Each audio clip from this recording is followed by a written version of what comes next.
On behalf of the Board of the Nursing Archives Associates, History of Nursing Archives in the Gottlieb Archival Research Center at Boston University Libraries, I want to issue a very warm welcome to nursing colleagues, health professionals of all disciplines, and friends to our Nightingale 2020-2021 Symposium.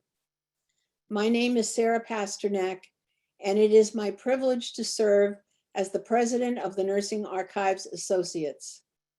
Our purpose is to support the development and goals of the history of nursing archives to collect, preserve, conduct research, and publish the materials of nursing history. It may interest you to know that the History of Nursing Archives contains the largest collection of letters written by Florence Nightingale located outside of the United Kingdom. The History of Nursing Archives partnered with the Florence Nightingale Museum, Royal College of Nursing, and Wellcome Library in London to sponsor the Florence Nightingale Digitization Project launched in 2014. Today, over 20 international partners have joined us in this project to digitize as many letters written by Florence Nightingale as possible. The collection currently contains almost 3,000 letters, accessible to the public and searchable through the portal hosted by Boston University. Please visit our website, nursingarchives.org, for more information about the Nursing Archives and a link to the project. In 2017, we began our planning for our 2020 commemoration of Florence Nightingale's 200th birthday. We wanted to make a tribute to the many far-reaching and visionary contributions she made to the development of the nursing profession and to healthcare. Today, we are pleased to have a superb group of keynote speakers and scholars on the program to present significant and interesting aspects of Florence Nightingale's work. The 4 scholarly papers you will hear today were selected by a blind review out of a large number of submissions. In 2019, WHO designated 2020 as the International Year of the Nurse and Midwife to honor Nightingale's heritage and to recognize the benefits that nurses and midwives bring to the health of the global population. With the emergence of COVID-19 pandemic, Florence Nightingale's bicentennial year unfolded worldwide in a manner never imagined. Noting the extension of the Year of the Nurse to the end of 2021, the Nursing Archives Associates Board determined it very important to commemorate Nightingale this year. And we decided to do it virtually. Although it would be wonderful to meet, or for all of us to meet in person, modern technology allows us to reach so many more people with our program. We are absolutely thrilled that today we have over 600 people from 13 countries in attendance. We welcome all of you. Thank you for being with us. I would like to thank the Nursing Archives Associates Board and the leadership and staff of the Howard Gottlieb Archival Research Center at Boston University Libraries for their contributions to the many aspects of planning this program. Most importantly, I want to express our special appreciation to the Boston University School of Public Health Development and Alumni Relations staff who are providing the technical support for today's program and without whom we would not be able to present this symposium to you.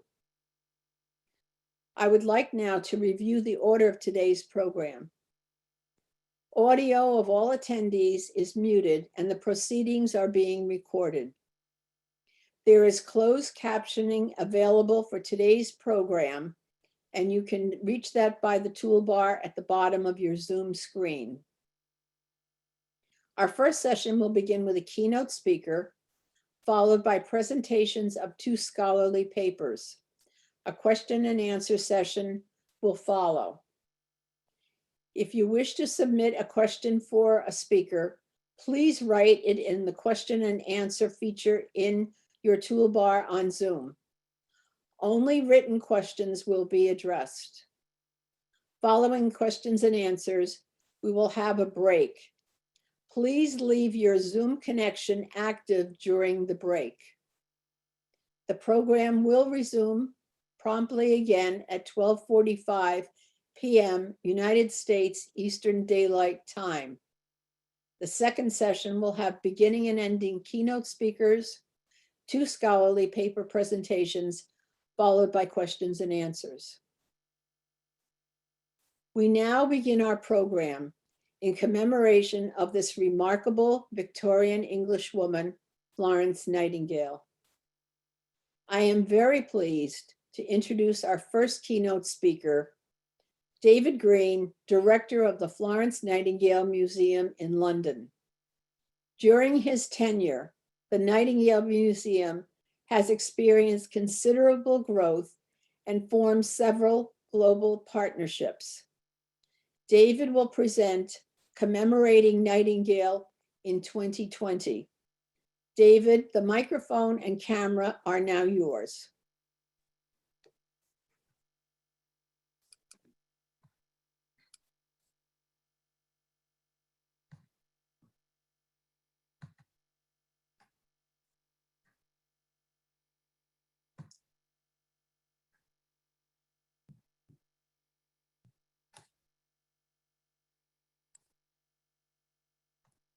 Hello, everybody.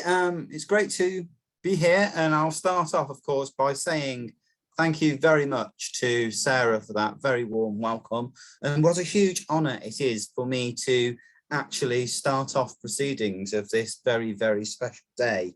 As Sarah explained, I've been the director at the Florence Nightingale Museum now for about 3.5 years, and pre-COVID that certainly did see a lot of growth, and with us doubling our visitation in just that short amount of time. We were expecting a huge year, and I'll tell you a little bit more about that in a moment, but I think before I start that, I'd just like to point out that my email is at the bottom of the screen, and I'm very happy to be contacted after this event in order that I can help anybody with any queries, etc. But a huge honour to be here. Thank you all for joining us. That's great. So we start off just a brief introduction of the Florence Nightingale Museum, recognising that some of you with a worldwide audience may not be aware of who we are. We're actually one of 2 Florence Nightingale museums in the world, the other being based in Scutari Hospital in Turkey, although sadly under the current regime, we understand there's very limited access, and in fact we were unable to get them involved in the Bicentenary. The organisation that I represent is in fact an independent charity. It's based at St Thomas's Hospital on the site of Nightingale's first nursing school. So we're in London, directly opposite the Houses of Parliament. We have in our collection about 3,000 items of what we like to call Nightingalia, that being a mixture of objects like her lamp, the Scutari sash, which you see the images of there, and also about 1,500 letters. We all know, of course, that Nightingale was a prolific writer. What we do is tell a warts and all story of an inspiring life. Certainly, Nightingale had a number of qualities involving benefits to nursing and healthcare, her work as a statistician and scientist, but also let's remember that following the Crimean War, she had a disability, but that didn't stop her. She carried on as a pioneer, as an icon, as a leader. I'd also like us to remember that in no way in society was she necessarily a conformist, and particularly let's think about religion, where whilst hugely guided by God, she very much trod her own path. I like us to think as being the museum that perhaps tells this fascinating story of a person beyond the headlines. If I was to stop many people in the world that have heard of Florence Nightingale, there's a fair chance they'll know something about the Crimean War.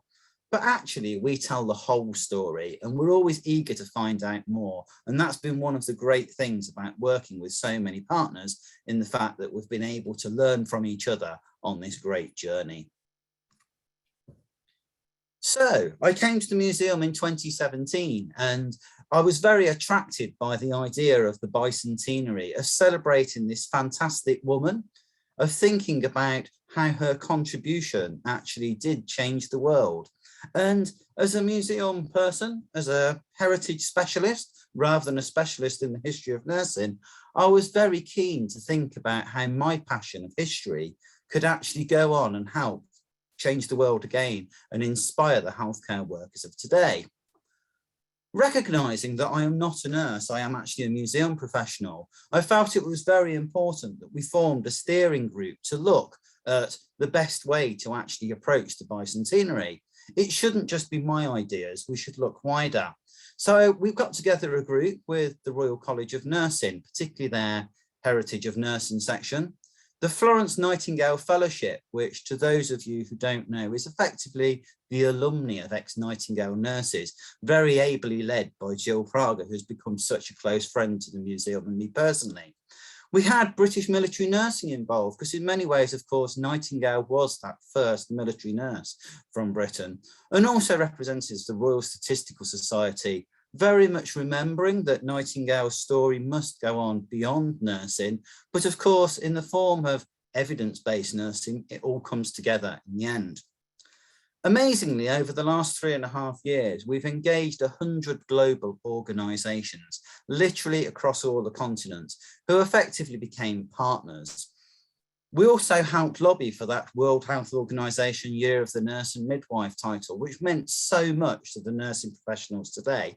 And we decided that the museum would act very much as a host, a signpost, a gateway and facilitator to many other projects, acting as an advisor using our expertise and our base.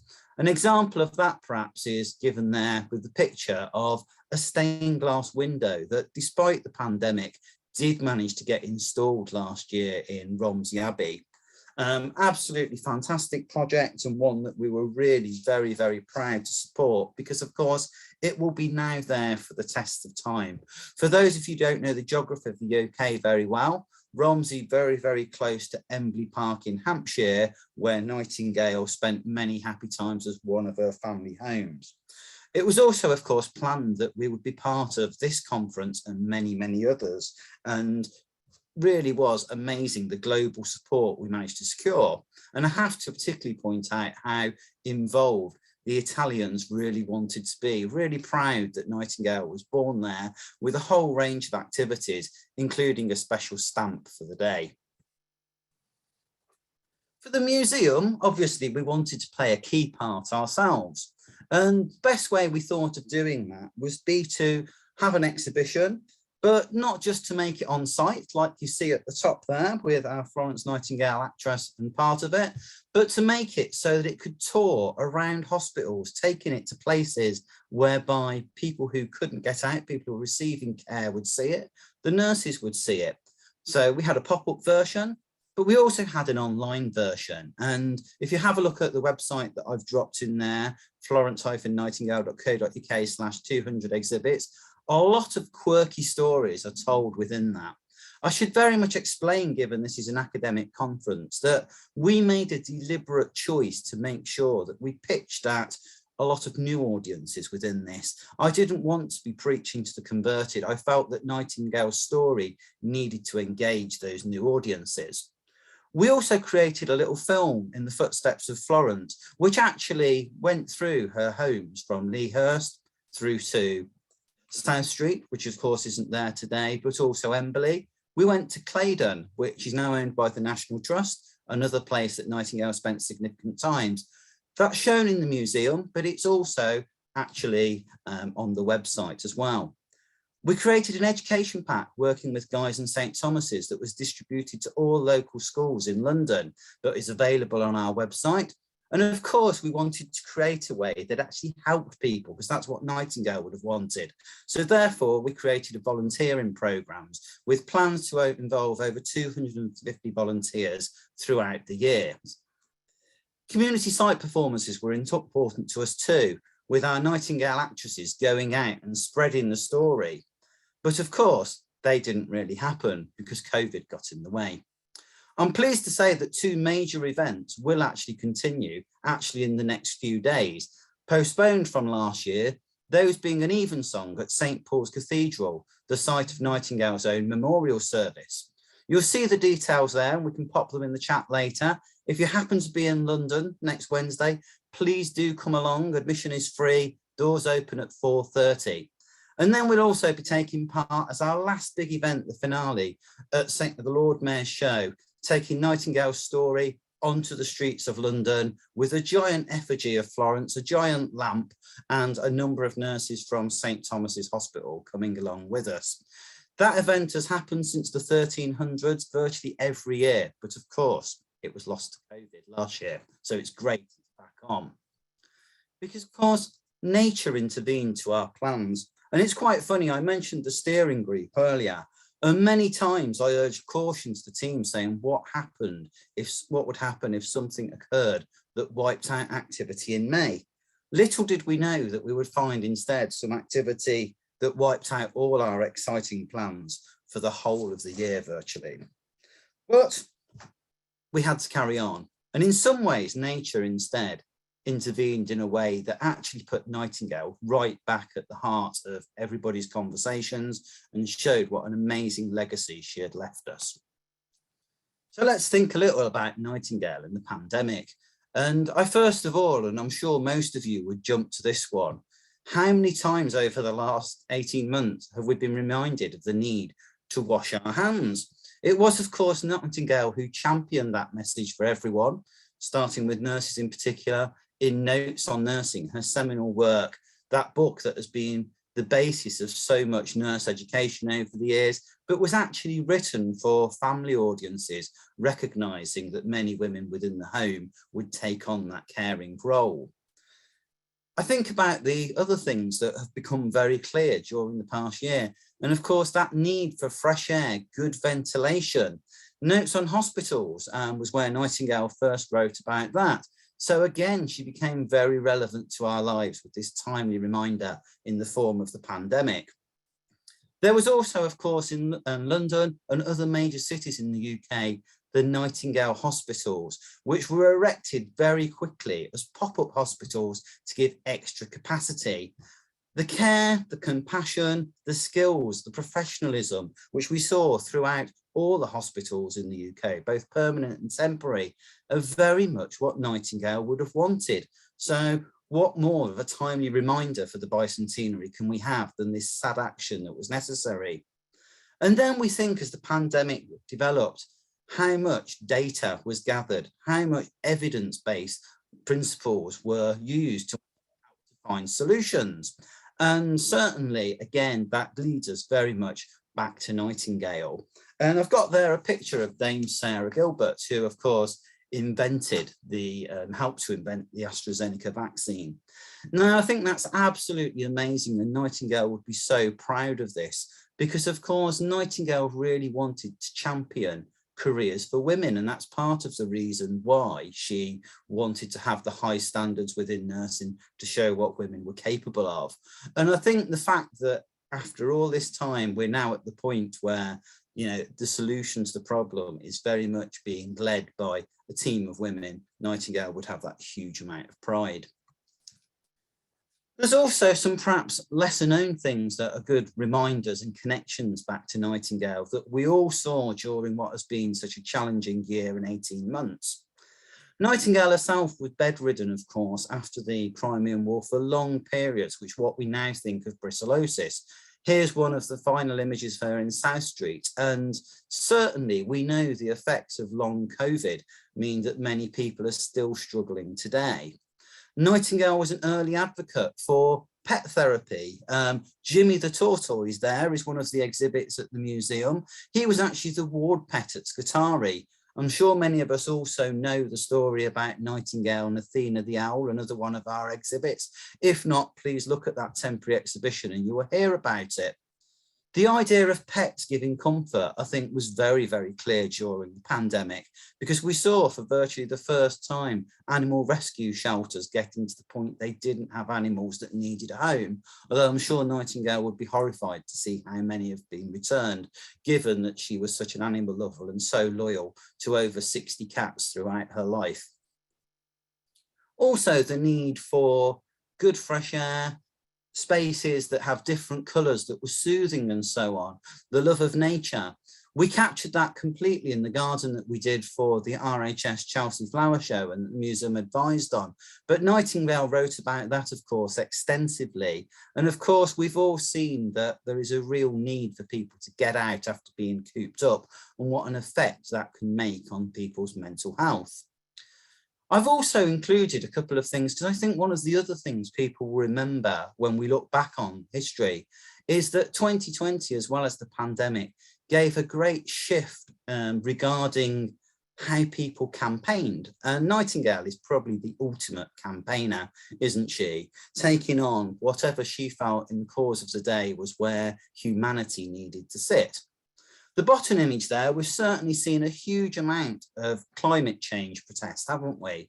And whilst Nightingale didn't take to the streets as we now see today, she was certainly a very early advocate for the idea of the need to protect the environment, supporting Robert Angus Smith with his early claims about the damage of climate change following the Industrial Revolution.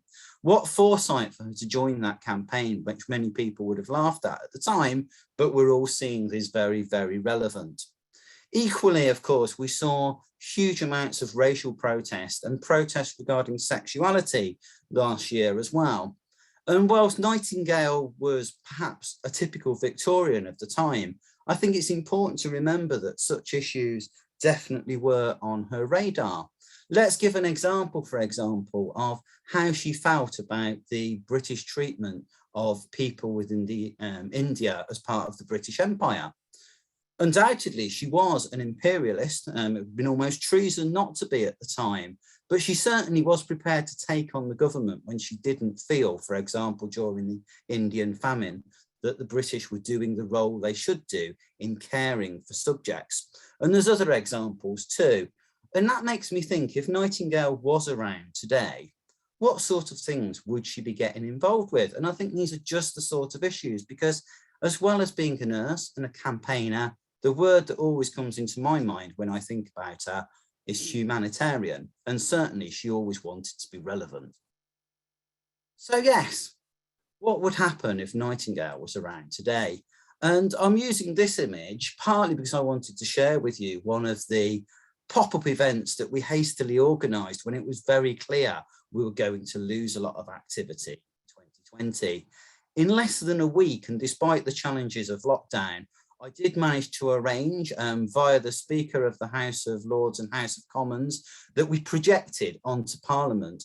And actually the museum being given this permission was only the second time that it's happened officially. And the last time was when London held the Olympics in 2012. So this was an amazing coup. But I managed to convince government that they wanted to thank our nurses and carers. And what we managed to achieve was some rotating screens that actually thanked them, celebrated the year of nurse and midwife, but of course settled on the fact that Nightingale, it was her bicentenary. So this is what you would have seen if you'd have been allowed out on May the 12th last year. However, say if you would have seen, it did take social media by storm. And in fact, over 100,000 views and likes on TikTok within 20 minutes of us doing this, I think really shows the appeal of Nightingale. But the reason why I really like it, of course, is this is a political building. This is a building where decisions are made about budgets for care. And ultimately, Nightingale would have been all over the politicians, demanding better rights, demanding that the carers themselves were looked after, not only the patients. And this happens to be in London. But I think this is the case the world over. And it's really important to remember that whatever country you are working within at the moment, watching this from, the politicians really need to look at what's going on. And Nightingale would have been pressuring that, using data, using her writing skills, using her management and leadership skills, pulling people together to make sure that actually a good review of what happened, mistakes were learnt from, just like Muscatari. And actually, if anything like this happens again, we're very, very prepared for it, and we're doing the best we can with compassion and care. So ironically, a year where we'd worked so hard to plan activity with so many partners, it came to the fore what nursing, care, data, and so much more that Nightingale spoke for could actually pull together and happen. The other great irony was that having built those figures for the museum when we were expecting a record-breaking year, the museum was under immense pressure to actually survive. And that's really sad to say, but inevitable when you consider that we were a charity and 98% of our income usually comes through the front door. We're now doing very limited opening, but we have to recognise that the tourist trade has collapsed internationally, and we're sadly not seeing visitors from all around the world like we usually would, because ultimately people are still worried about flying, the vaccine rollouts at different stages, and of course many people have perhaps lost jobs, etc., due to the pandemic.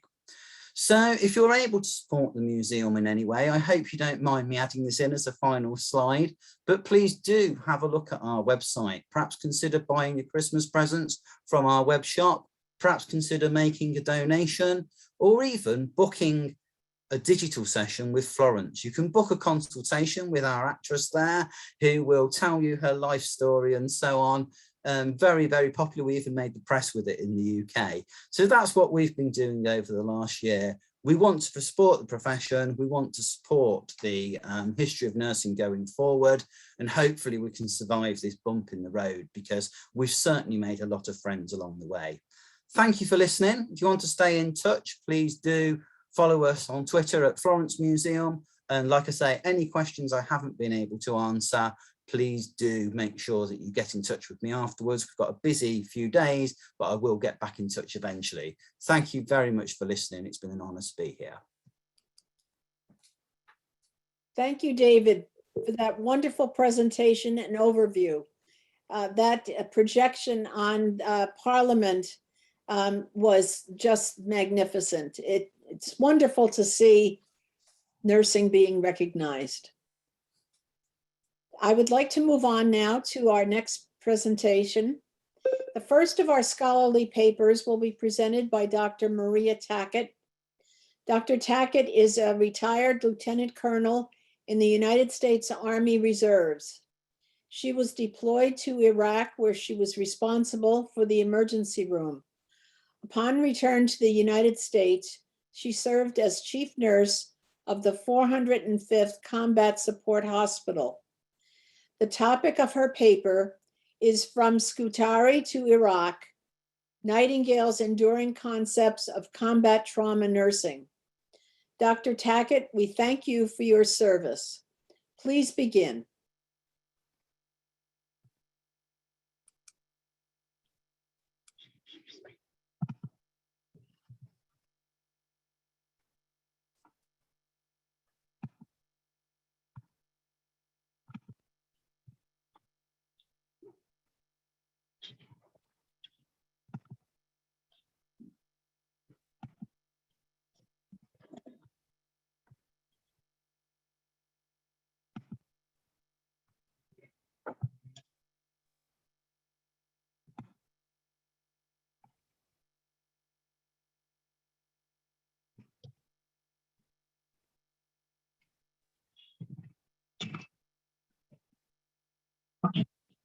Good morning, and thank you for inviting me to participate. I'm Maria Tackett. I'm a nursing director at Hartford Hospital in Hartford, Connecticut, where I'm coming from for today. As mentioned, I served for 20 years in the 405th Combat Support Hospital as a component of the U.S. Army Reserves. In 2008 and 2009, our unit was deployed to Anbar Province for 9 months, where I served as the nursing officer in charge of the emergency room. During that time, there were many moments where I reflected on the enormous challenges that Nightingale confronted in Scutari, and appreciated on a more profound and personal level how much her principles of care continue to inform modern combat trauma nursing. Thank you to the Boston University Archives. They are a treasure. I'm grateful for the opportunity to share information with so many international colleagues on this program. And a special gift in this panel has been to reconnect with Dr. Fawcett, who was my OB instructor at the University of Connecticut many years ago. The objectives for this presentation are to describe the influence of Nightingale's work that began in Scutari and its effect on combat trauma hospitals today, and to correlate her standards of care that continue to underscore our work in combat trauma care. While there are many aspects of Nightingale's work that influence trauma care today, for the purposes of this presentation, 4 themes are going to be highlighted. They include the proximity of nurses to the site of injury, acclimatization and infection control, the significance of trends, and the hazards of hypothermia and nutrition as they apply to trauma patients. Theme 1 has to do with the proximity to the battlefield, and it is the key tenet of current trauma care in the military. Nightingale spoke to the additional hazards of injured patients having to traverse long distances to get to care. And in this map, you see in Sebastopol, in the area of the Crimean Peninsula where the fighting was going on in the Crimean War, soldiers were transported who were injured some 298 miles just to the Asiatic border here, east of Istanbul, which was then Constantinople. And this is where Nightingale was situated in Scutari. So 298 miles after severe injuries, including injuries such as amputations.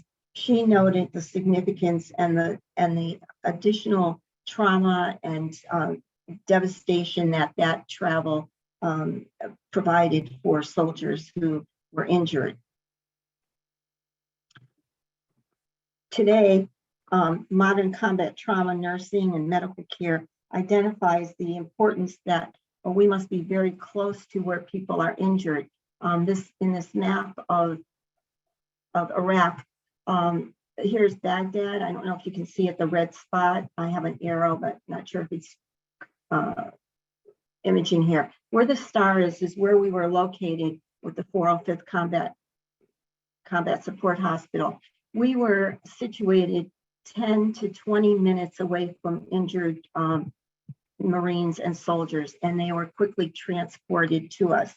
That was an important consideration because this close proximity supported a 90% survival rate if our military were able to get to us very quickly. And we see clearly the appreciation today of injury and distance on how critical those elements are in trauma care, not only in the military, but also in civilian trauma care. This is an aerial view of the Combat Support Hospital, and one of the capabilities of the hospital is that it can be quickly dismantled and moved closer or further away, depending on conditions. The star in this area is the area of the emergency room, and the star here is near the landing field where most of our patients were transported by helicopter, which also enhanced the 10 to 20 minute arrival time. And this is a view of a team getting prepared to remove a patient who had arrived by helicopter. The second theme that resonates with me is Nightingale's appreciation of acclimatization and infection control. Her appreciation of the environment's effects on soldiers even predates her time in Scutari. She realized in Bulgaria the very cold weather was a negative impact on soldiers, even if they were not injured. She notes the incident of a ship sinking where on the coats for the military were lost, and she appreciated the very negative effects of this cold. This is described more in her notes on the health of the British Army, which she published after returning from Scutari. Additionally, in her work after her experience in Scutari, she identified that soldiers from a temperate climate like England could not be immediately expected to optimally perform when they arrived in India. So she recognized that soldiers needed to be prepared for the climate and the environment that they were entering. Climatization is a key aspect of modern military endeavors today. As we prepare to arrive in Iraq, on the left, you'll see a training facility in Wisconsin. We spent 90 days there in weather that was very warm, and all of our previous training experiences were in hot weather climates, the desert of California, Texas, Georgia. And that's all to condition ourselves and Marines and soldiers who are preparing for a very hot environment. On the right is a picture of Kuwait. We spent 10 days in Kuwait, where it's even hotter than in Iraq. And during that period, again, the focus, the objective was to acclimatize, to know how much water you had to drink, how you had to take care of yourself, to acclimate as you prepare to enter the environment in Iraq. Nightingale's sanitation, both as it relates to food and water safety, are well known. While she didn't totally ascribe to the germ theory, she was very cognizant of the correlation of cholera and contaminated water around the period when she was in Scutari, and that was occurring in England. So too, in modern combat trauma care, we are very cognizant of what is the environment like, what is the water safety, what's the food safety. And we also studied bacteria and organisms that are endemic to the area that we're going to. In this case, in Iraq, those organisms were leishmaniasis and Acinetobacter. On the right is our water supply. All the water was controlled by the US military. It all came bottled and very carefully controlled. Sanitation, as we know, was one of Nightingale's major focuses in Scutari, as she realigned the cleaning and also the latrine placement. What we had in Iraq were these containers, and these containers were separated from living areas.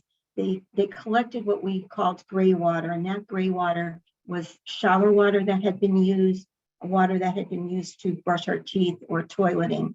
And this management of and containment of the gray water, contaminated water, was key. And it prevented outbreaks of dysentery, outbreaks of GI illnesses, which would absolutely interrupt our mission. One of Nightingale's most notable quotes has to do with air quality, in which she described the very first canon of nursing is to keep the air as pure as possible. And clearly in Iraq and other austere environments, the air quality is a real issue. This is a picture of what happens when equipment is not cleaned off every 8 hours in an environment that has a lot of sand distribution like Iraq. There's a buildup of sand that quickly occurs, and it required us to wash down surfaces and floors every 8 hours.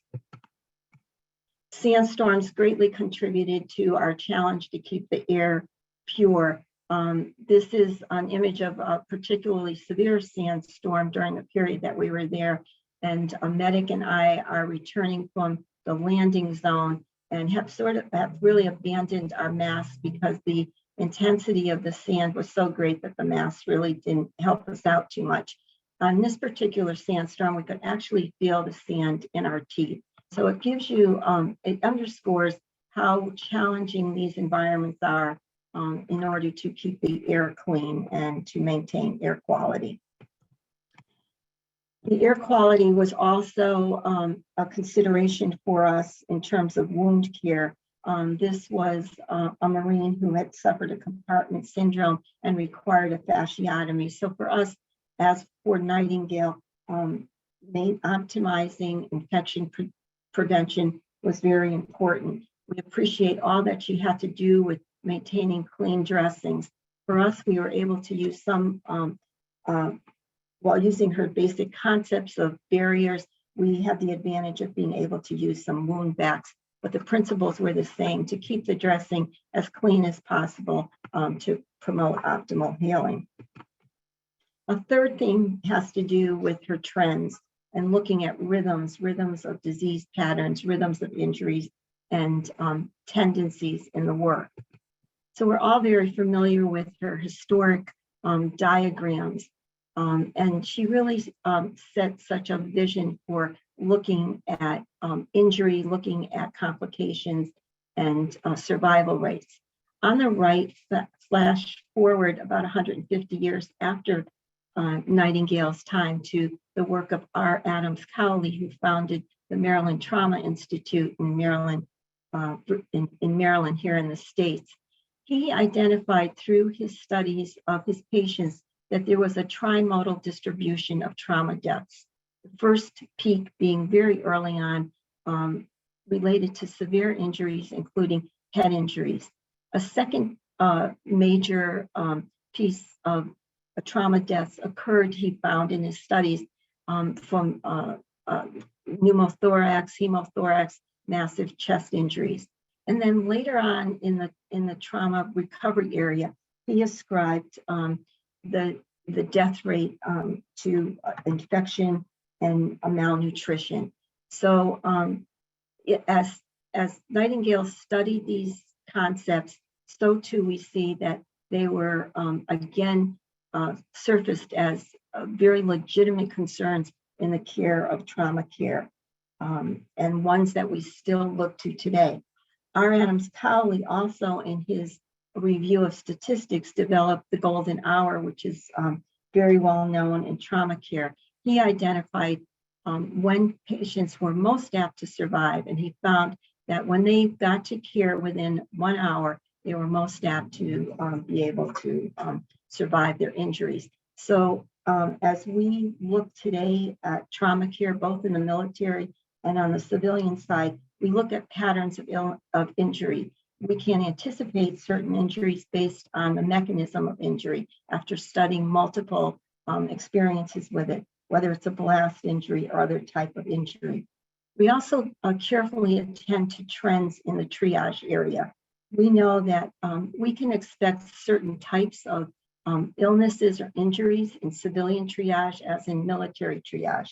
But if we see something that's a little bit different, for example, people suddenly appearing, 10 people, appearing with lacrimation, difficulty breathing, we know that that is very different from what we normally expect at triage, and it would alert us early on that there might have been a chemical exposure.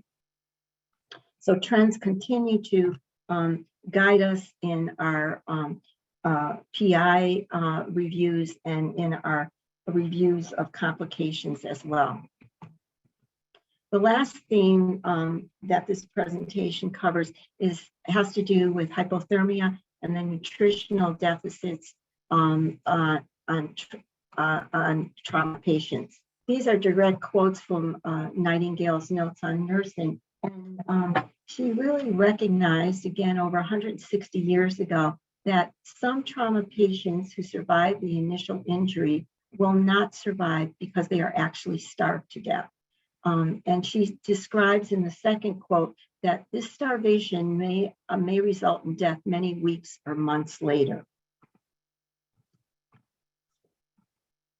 This was a remarkable early recognition on the part of Nightingale. And I think that over the ensuing years that we lost sight of this. She remembers the importance of patients not being able to manage large intake of food. So she advised a spoonful every hour. So not to exhaust the patient, but to slowly meet their nutritional needs. And it's very interesting to me, having started my own nursing practice in the early 70s, we realized in the mid 70s that we weren't keeping up with nutritional demands of patients. So it was very common practice, as some of you who practiced a while will remember, that a bolus of 300 or 400 cc's of tube feeding would be given to the patient. And we didn't have a real understanding that this was going to cause a lot of derangement of the blood sugars, that patients often couldn't tolerate it. So as more understanding emerged after the 70s, we went to a much more physiologically stable way of feeding patients, tube feedings that went around the clock, slow, steady infusions of tube feedings that would not result in wild derangements of blood sugars. Nightingale's concern for nutrition also extended to soldiers who were not injured. She was very concerned about the quality of food that they were given for their mission, often raw meat, which was uncooked, and there was no quality control. Again, this is her work post-Scutari as she became a consultant for the British Army. Our concern today for good food for soldiers continues, and it is a major issue in providing oversight for food safety. If food contamination occurs, it will really disrupt a mission and add to the burden of caring for soldiers who are ill from food disease and adding to our an overload of patients. In Crimea, Nightingale also very early on appreciated the effects of hypothermia on a patient who is injured. She recognized that this could clearly cause a patient not to recover if they were chilled. She appreciated that importance for soldiers, but also that it could be something that could it clearly add to the demise of patients who are injured.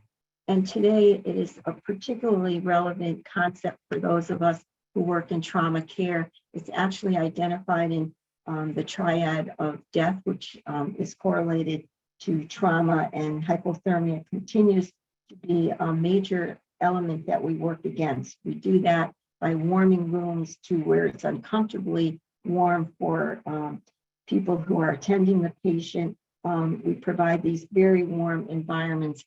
And even in desert climates, we were concerned, particularly in the cool of the night, that the patient would get hypothermic. So we worked against it very actively.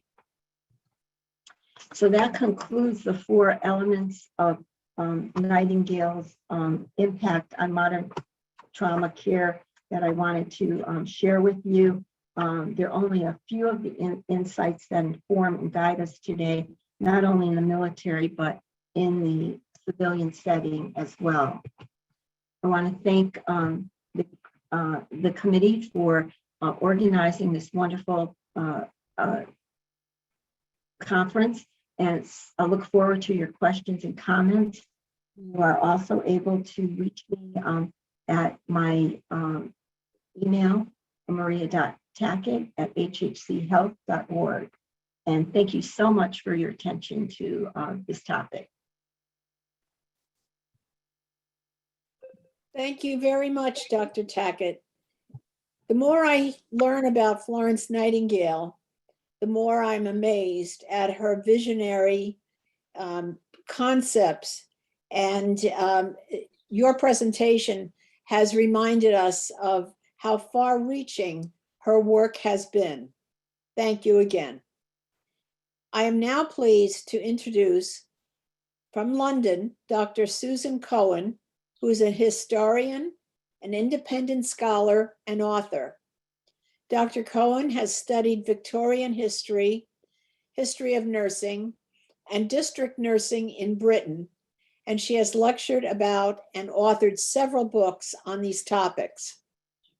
She will present Florence Nightingale, William Rathbone, and the creation of the first professional district nursing movement in the UK.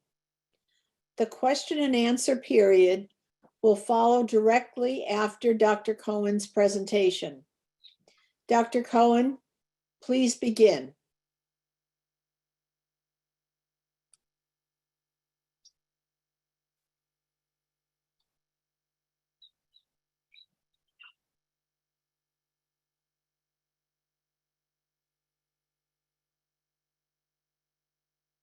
Oh, Jocelyn, I'm having a problem.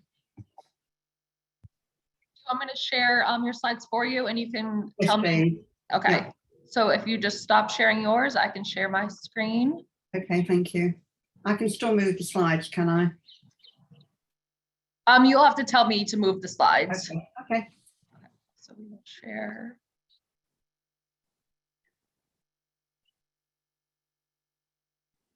You should be all set. Lovely, thank you very much indeed. So this is the story of a successful experiment, Florence Nightingale's influence on the establishment of professional district nursing in Britain from 1861 to 1900. And I would like to say before I begin, I'd like to thank you really very much indeed for inviting me to participate in this very prestigious symposium. Now, some of you may be surprised to discover that amongst her many other achievements, Florence Nightingale played an important role in the establishment and development of professional district nursing in Great Britain, and by example, elsewhere across the world, including Boston. And this is a very long way from Scutari. To trace the story of her influence and the impact it had on what became a nationwide movement under the patronage of Queen Victoria, we need to return to the city of Liverpool in northwest England in 1859. The first slide, next slide, please. There, Mr. William Rathbone, the sixth, who you can see here, a successful merchant, philanthropist, and social and welfare reformer, had engaged a private nurse, Miss Robinson, to care for his sick wife in her dying days. He so appreciated the care and attention she had received that it set him thinking about how the multitude of poor folk in Liverpool managed when they were sick, for he knew that they had little or no medical care available to them. Determined to investigate, he decided to set up a small-scale experiment and re-employed Miss Robinson for a trial period of 3 months, paying for everything himself. Miss Robinson was sent into one of Liverpool's most impoverished districts.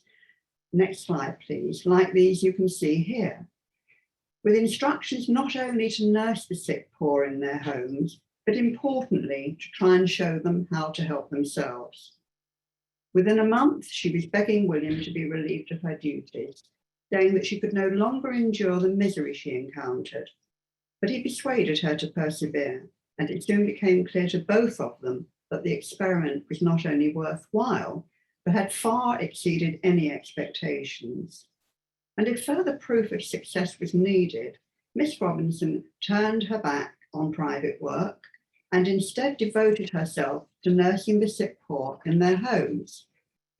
William was equally determined to continue and extend his scheme and was more than willing to pay for it, but he faced a major obstacle, a lack of available skilled nurses. Hoped that Florence Nightingale's nursing training school at St Thomas's Hospital, London, would be able to provide him with nurses he urgently needed were quickly dispelled, and nor were King's College Hospital, London, under the command of Miss Nightingale's friend and colleague, Sister Mary Jones, able to spare any of their newly trained nurses. So, in need of professional advice, William decided to consult Miss Nightingale, so initiating a mutually beneficial professional relationship and an enduring friendship recorded in the many hundreds of surviving letters that passed between her and William from 1861 onwards. At a personal level, William frequently sent Miss Nightingale flowering plants, and she regularly inquired after his health and reminded him of his need to take a holiday. Next slide, please. Miss Nightingale, in consultation with Sister Jones, agreed that the only way that William's scheme had any chance of succeeding was for him to arrange for the training of his own nurses in Liverpool.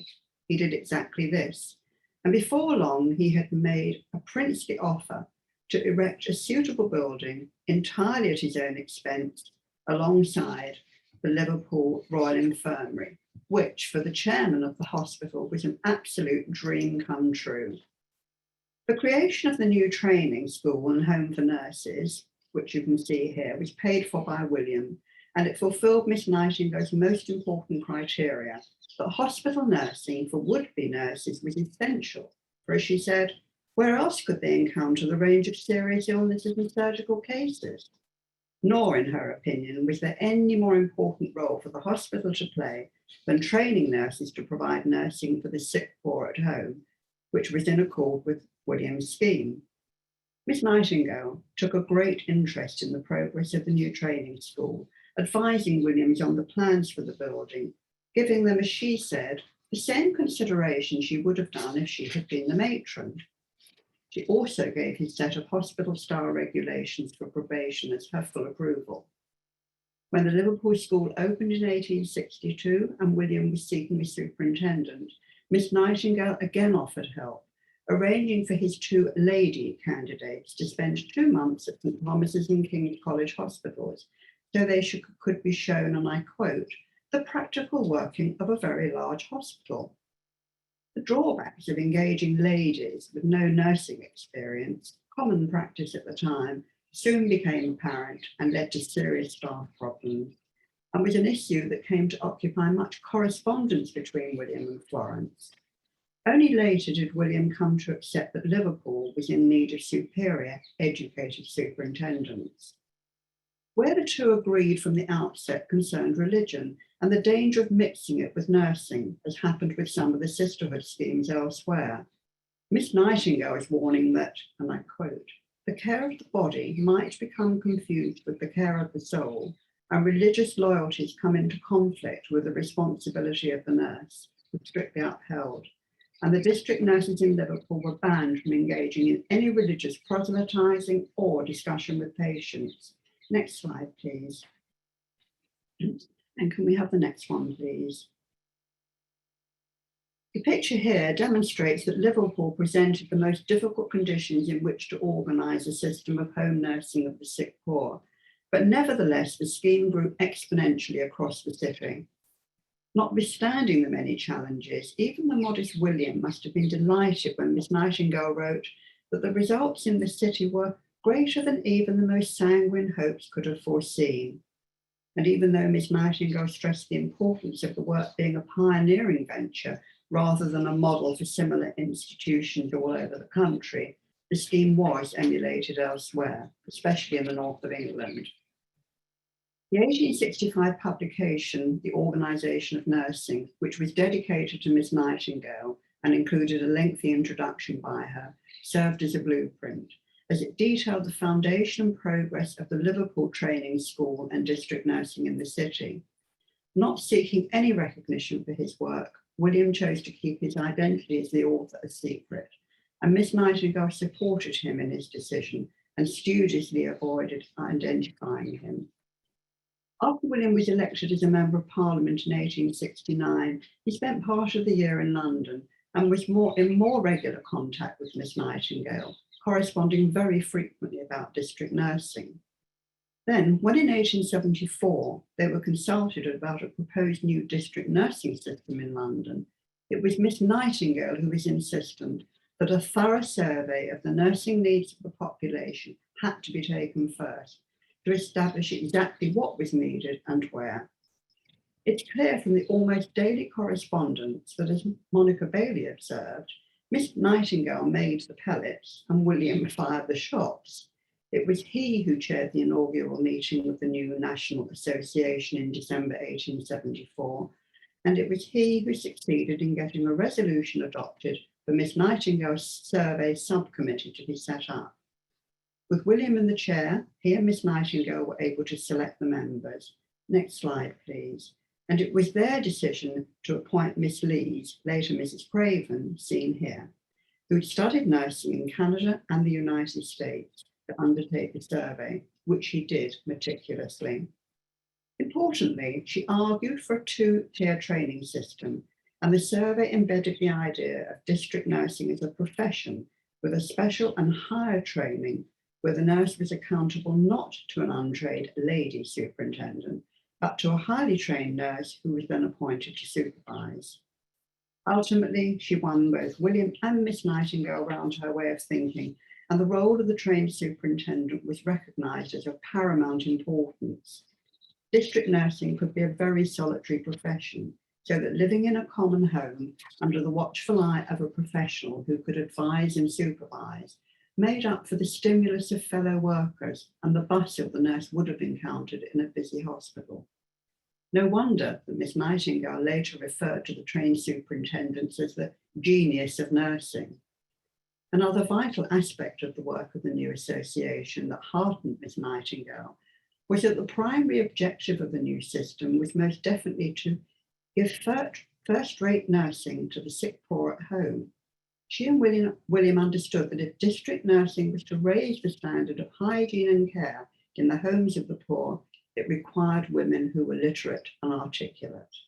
What it was not to be was merely a new system of distributing relief among the poor, or one that took religion into their homes.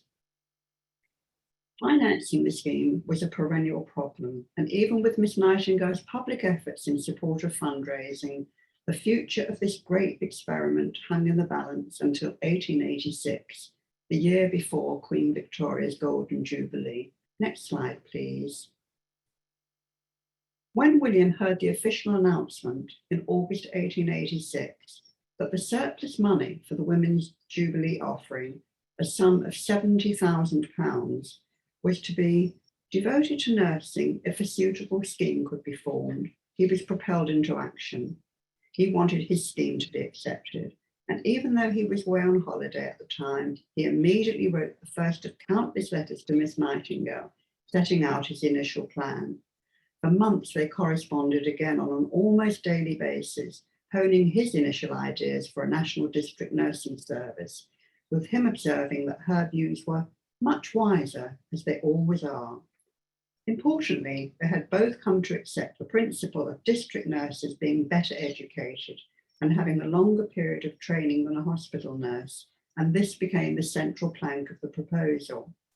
The printed Rathbone plan was, without doubt, a joint effort. And although the competing organisations put up a good fight, watched and debated closely by William and Miss Nightingale, in the end, William selected William's proposal. The Queen selected William's proposal. Approval was given in July 1888, and on the 20th of September 1889, Her Majesty issued a royal charter, so establishing the Queen Victoria Jubilee Institute for Nurses. The new district nurses became Queen's nurses, and at inception, training requirements demanded a year's training in a recognised school attached to a general hospital, followed by 6 months of district training. And there was much in the curriculum for the training undertaken by the Queen's nurses, which reflected Miss Nightingale's views that the nurse's first duty in caring for a sick person was to nurse the room. And this picks up on what Maria was saying about nutrition, sanitation and ventilation. And it was to educate the poor in health and hygiene matters. Next slide, please. This was just the beginning of a new chapter in district nursing, and one in which William Rathbone and Miss Nightingale still played a role and continued to confer. In March 1900, when the question of badges denoting standards of training or achievement was raised, she wrote to William of how she could not, and I quote, "help regretting the present rage for certificates and badges. The certificate does not make the nurses, nor does the badge distinguish her as to excellence. Some of our best nurses are without either. Some of our best could not pass an examination with credit, while some of our worst could gain the most creditable place." Logic may have been on her side, but Miss Nightingale was fighting a losing battle, and badges and certificates grew in popularity within the nursing profession in the early 20th century.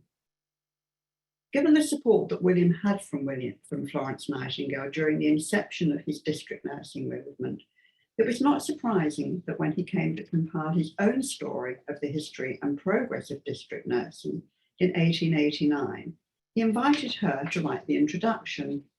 He was typically in a rush to get the book completed, but Miss Nightingale took a more measured approach and scrutinised his work, precipitating a great deal of correspondence between them.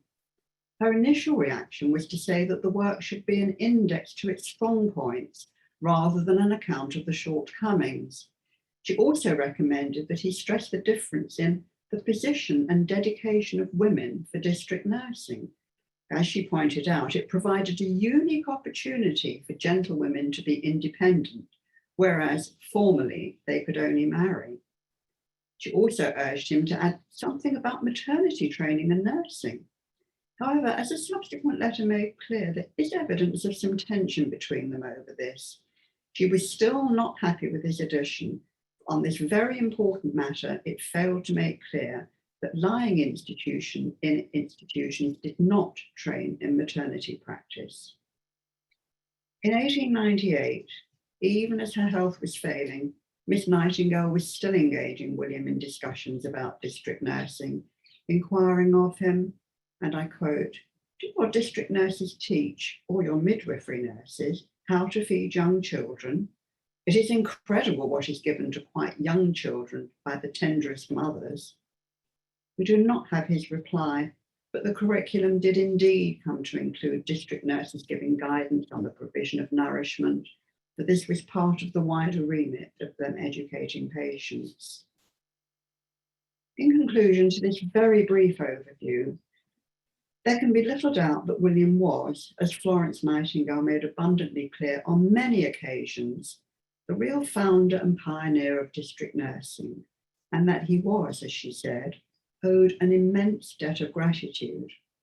But it is also true that without her involvement, the tale could have been a quite different one. And it was also appropriate for William's book to be dedicated to Queen Victoria, for it was due to her generosity that the Queen Victoria Jubilee Institute for Nurses was established. Royal patronage continues to the present day, as does the involvement of the Rathbone family. And the Queen's Institute now enjoys recognition in the Guinness Book of World Records as the oldest nursing charity in the world. Thank you very much for your attention. And if anybody has any questions, I'm very happy to try and answer them. Or if anybody wants to contact me, that's absolutely fine. Thank you. Thank you, Dr. Cohen, for presenting this less known and very visionary aspect of Nightingale's contributions. We witness today how important care in the home and community are to the health of populations. I am very pleased now to welcome Dr. Judy Beal, Dean Emerita, Simmons University, and member of the Nursing Archives Associates Board, who will conduct our question and answer session. We also welcome back our speakers from the first session, Dr. David Green, Dr. Cohen, and Dr. Tackett. I will remind all attendees to keep their Zoom links open during the break that will follow the questions and answers, and we will resume this afternoon. Dr. Beal, you may begin. Thank you, Sarah. And thank you to our three wonderful expert speakers. I hope also that you've been enjoying the chat box. I feel like it's an old home week, a reunion of some sorts. So many of you from so many countries all over the world, and some of you up very, very early, like 1 a.m. in Australia. So kudos to you all. And to, as a former BU faculty member and a doctoral program graduate, it's really been like a reunion seeing so many of your names in the chat box. So we received about 12 questions in advance of this program. And as you can imagine, several of them dealt with what would Florence Nightingale do regarding the COVID-19 pandemic. David spoke a little bit about this. And I'm wondering if you wanted to put your camera back on, Dr. Green, and if you would care to elaborate a little bit on what would Florence do in the current COVID-19 pandemic.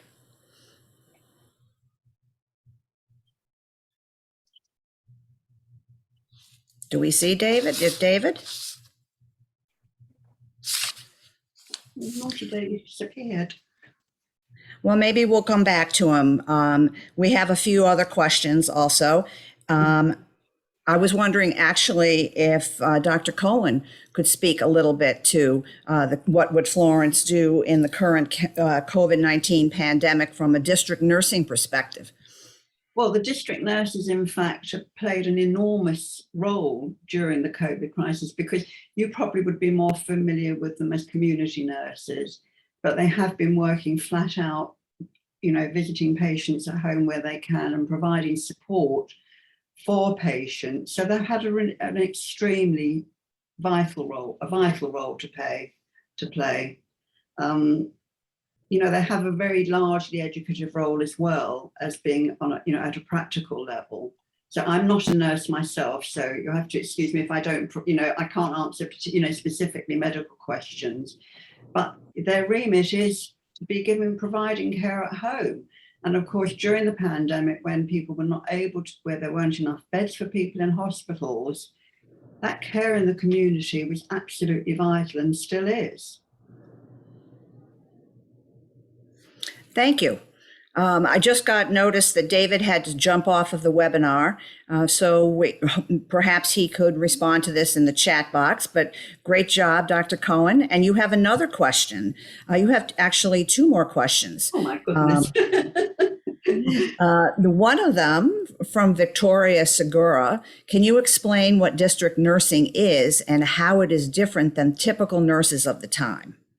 Well, typical nurses of the time, if you're talking about when actually district nursing began and the problem that William Rathbone had in finding trained nurses, was that we had something like the Dickens character, Sarah Gamp, who you might be familiar with. I didn't put a picture on the slideshow, but she was somebody who had absolutely no medical training. She was more likely to get drunk and not give any medical. Well, medical care was so.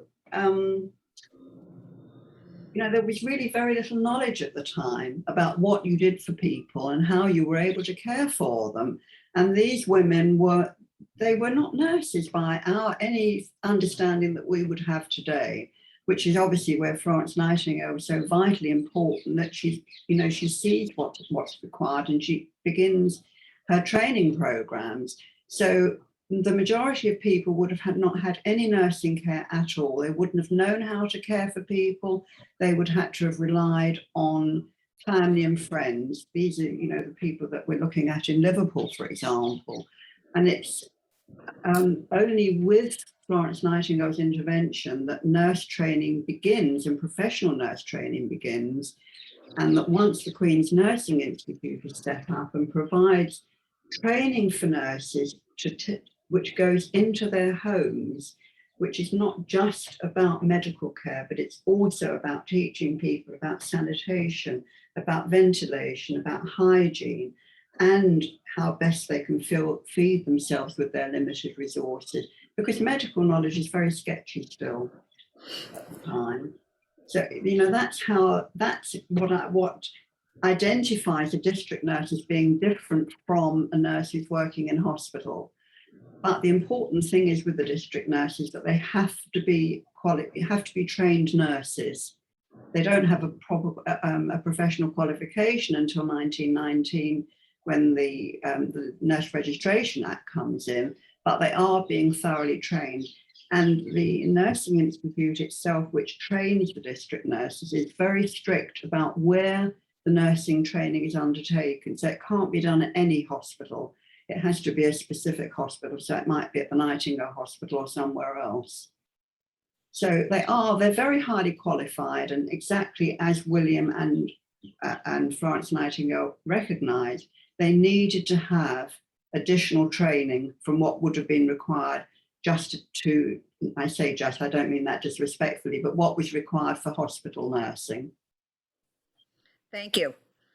Donna White in the chat box commented that in the United States, Lillian Wald was the leading force in community health nursing and had many qualities that aligned with those of Nightingale's. Yes, and I understand. I mean, I don't know anything about it, but I think Boston had one of the earliest district nursing, community nursing schemes as well. And New York City. Yes, You're right. We have a question for Maria from Joe Blanfield. Hi, Maria, from one nurse, chief nurse to another. Happy Veterans Day. What do you think Florence Nightingale would think of the creation of the Royal Army Nurse Corps, or should the nurse remain as a civilian? So, Joe, that's a very interesting question. We know early on that she, of course, wasn't welcomed or accepted in caring for the military. It wasn't until her outcomes were clear that she decreased mortality, unlike anybody else in history, decreasing mortality from 45% to 2%. Not even Walter Reed was able to accomplish that with yellow fever. So I think with her outcomes, I think that today she would be very proud to have nurses have a legitimate role in the military, which we do enjoy now here in the United States and other countries. And as you know, in the United States, the role of the chief nurse is to serve as the consultant, the advisor to the commander on health matters. So I think she would welcome that established role of nurses in the military. But I'm not the last word on it. I'd be interested to hear from anyone else's perspectives. Haven't read anything specific to that, but I think she would be proud of that. Thank you. Dr. Cohen, Karen Wolf has a question for you. She states that you referred to Florence Nightingale's concern for women having an alternative to marriage. Could you speak more about what might be considered feminist leanings? It's quite interesting, actually. I mean, I don't know a huge amount about it, but she clearly identified that there were a lot of single women for whom, unless they had a profession, the only way otherwise that they could have any, not even independence, would be actually for them to be married. And it's quite interesting because she wouldn't join the women's suffrage campaign, which I find a bit of a contradiction. And I don't actually know why, but even so, she was a real, she really had a legacy there by encouraging women to take up a profession. So I can't really say any more than that about it. I have to investigate some more, won't I? It's an interesting question. Yeah, yeah. Well, we would welcome you investigating it a little bit more and adding something in the chat box if that's possible during this afternoon.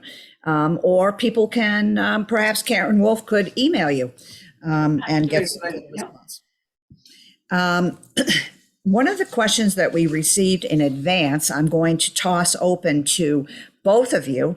And that question is, what do you consider Nightingale's most important legacy for nursing?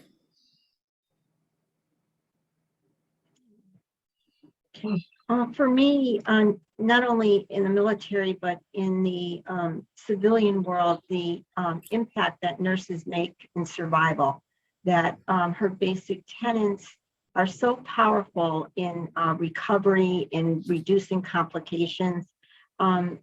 I think that even when we look at our challenges today, many of them have to do with the same areas that she focused on. Prevention of complications, restoring the person to their highest level of function. So I think her greatest legacy is the profound impact that nursing care has on preventing illness and on restoring health. Thank you. Dr. Cohen? Well, I obviously completely agree with everything that Maria has pointed out. And of course, because she is a nurse and I'm not a medical person, I see it from a different point of view. I mean, she had such a huge influence on the way that nursing care progressed and enabled it to expand in all sorts of different areas, you know, whether it's in trauma, whether it's in district nursing, whether it's In fact, she was very involved with with the development of workhouse nursing as well, which again was with William Rathbone. It's not an area that I've done a great deal of research on, but wherever you look where nursing is, you can see her legacy there. So she was just the most remarkable person. And I can give you an answer actually to this question about feminism. Just bear me 1 second, which I didn't know that before she became the Lady of the Lamp, and I'm reading this out, when she was 32, she apparently penned a furious essay transforming her despair about the forced idleness of upper class Victorian women, who were the ladies that I mentioned, into a rebellious anger that fueled her determination to undertake useful work. It was written apparently in 1852, 2 years before she went to the Crimea, and it was entitled Cassandra. Was printed privately in 1860, but wasn't published until 1928, and I haven't seen it, was republished by a feminist press in 1978. So that Interesting. answers the question. I I'm think also, seeing- Judy, that she also established it as a legitimate profession, to Susan's point, that before that, sort of the Sarah Gamp kind of image of nursing. So she legitimized it and did that by underscoring the importance of study and a real discipline in education to prepare nurses. So I think that was really transformational for us. There's a question related to that in the questions we received in advance that says, it seems as we have professionalized, we have lost some of the essential mind, body, spirit, theory, and practice. What are your thoughts about that? I think Maria's probably. Yeah. That's a very tough question. I think we have to look to the larger societal and environmental conditions of practicing nursing today. If we look back, over the last 150 years, there was a very caring aspect, and at least in the United States, there's been a huge shift over the last, probably since the Flexner report and the changes in medical education. We are practicing many times in more of a corporate environment where hospitals are run with a large business piece to it. Now, that doesn't necessarily have to be a bad thing, but it is definitely an overlay of new pressures on things like throughput, length of stay, many things that nurses have to attend to in terms of the business aspects of care, of delivering care today. Thank you. We're having some great chat in the chat box. Other points of focus for her legacy includes her ability to use her connections, the power of data, the ability to influence policy, diplomacy, and advocacy, in addition to the care of soldiers and the professionalization. So some interesting chat going on. We have another question in here from Florence Mandevue, and I'm sorry, Florence, if I'm getting your name wrong. This is for Maria, asking, would you consider Florence Nightingale as the first clinical nurse specialist?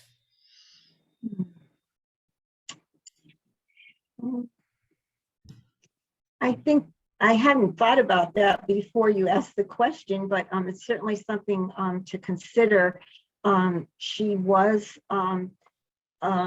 certainly a specialist in applying evidence and science as, really even more advanced than one would expect at that time. And the science, as we spoke to here, that still applies. And she was very independent in her practice.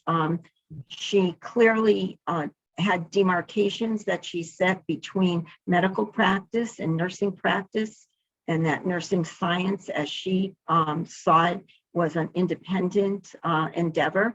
So I think you're bringing up a very interesting point. I certainly would agree with it, haven't given it much thought, but I think there's a lot to think about her as forging the way as a clinical nurse specialist, working in an austere environment, managing a mobile, it wasn't that mobile a hospital, but certainly was out there pretty far away from established hospitals in England, and also a specialist in managing the food, the supplies, the treatment, and transforming, providing the leadership at a clinical nurse specialist level to transforming the care in the hospital. So interesting, it's an interesting correlation to make for a great further study and understanding how she may have paved the way for that specific role. Also, when I think about the American Association of Colleges of Nursing and their new role of the clinical nurse leader, population focused, she certainly, there's a correlation there as well. So a very interesting question. Some future work. We have a question for both presenters from Judy Sherman, who speaks to, could you speak to Florence's role in promoting cultural competence of nurses? She herself learned quite a lot about Islam when she traveled to Egypt. Mm-hmm. It's actually quite it's a question that I haven't also not really thought too much about, except that where I mentioned during the course of my talk that Florence Nightingale is absolutely adamant that there should be no discussion of religion with patients, and that any of the nurses going into their homes are completely banned from discussing anything to do with religion. And as far as cultural practices are concerned, I would have thought the same thing would have applied. I would have felt that she would have respected what people's practices were.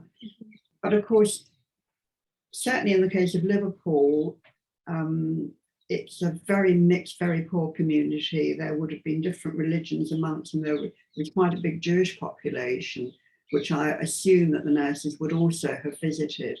And they wouldn't have interfered in any way with that. And I think she would have respected that. I don't know how Maria would feel. I think that we know that she was very well educated. Yes. We know that she studied languages, had a very broad liberal education, which many of us believe is a great foundation for professional nursing. And I think along the way, along with learning languages, learned about cultures. I don't remember reading anything specifically to it, but I think her broad education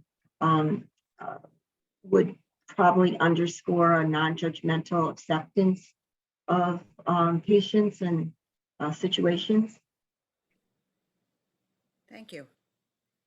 We're getting some chat going on from in the chat room that corresponds to a question that we were asked in advance. And that would be, what is the most important text of Florence Nightingale's that you think an undergraduate nursing student should read? Michelle Bouchain, a BU doctoral graduate, colleague of mine, says, I have required notes on nursing in every advanced practice program at every level. So advanced practice, undergraduate, is notes on nursing the most important text, or is there something else? Well, notes on nursing, from my point of view, is very important, but there must be others that I'm sure Maria would be able to point to. Well, I think notes on nursing is really important. I honestly have to say the first time that I read it as an undergrad, I didn't appreciate it. I had to read it like 100 times over the years because I needed a frame of reference.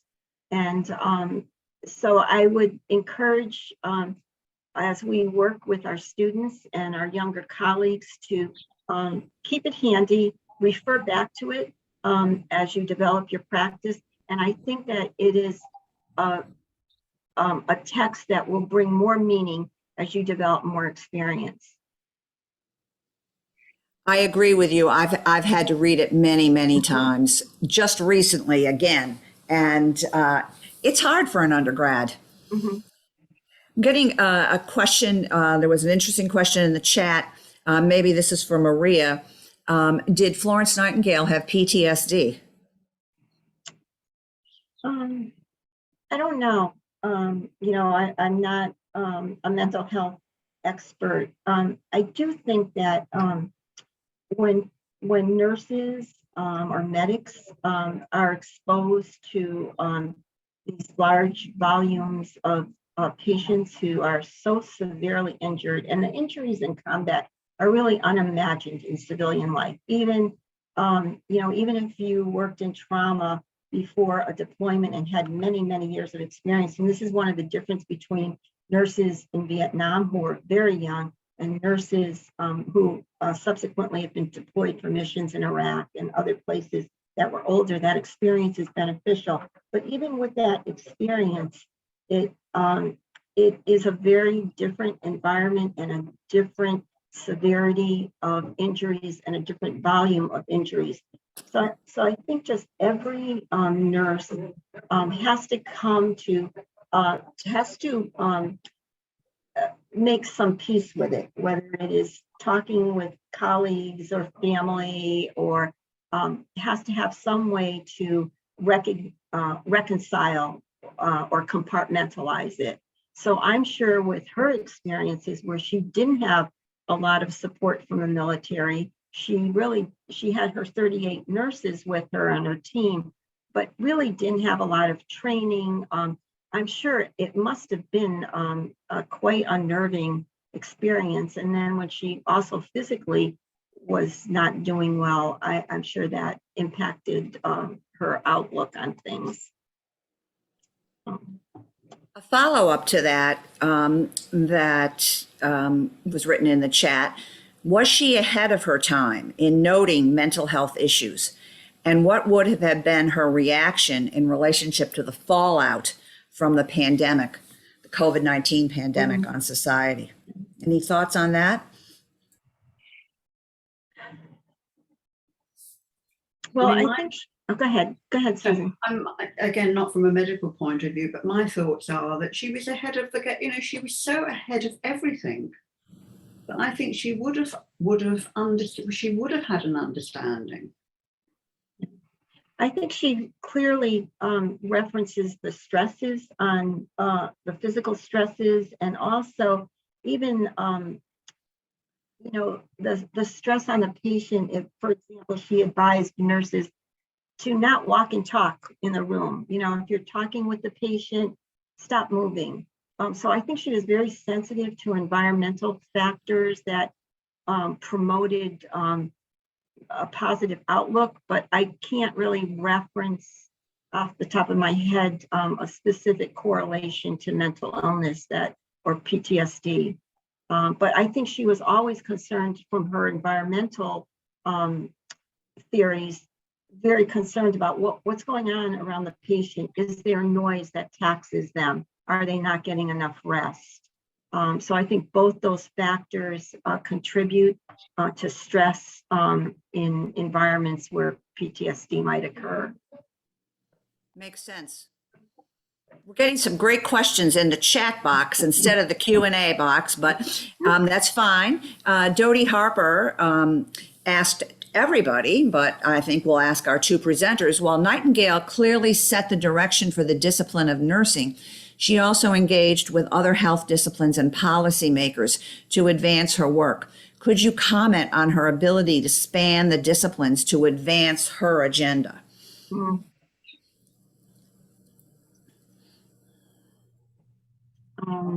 Well, she definitely had to manage medical colleagues.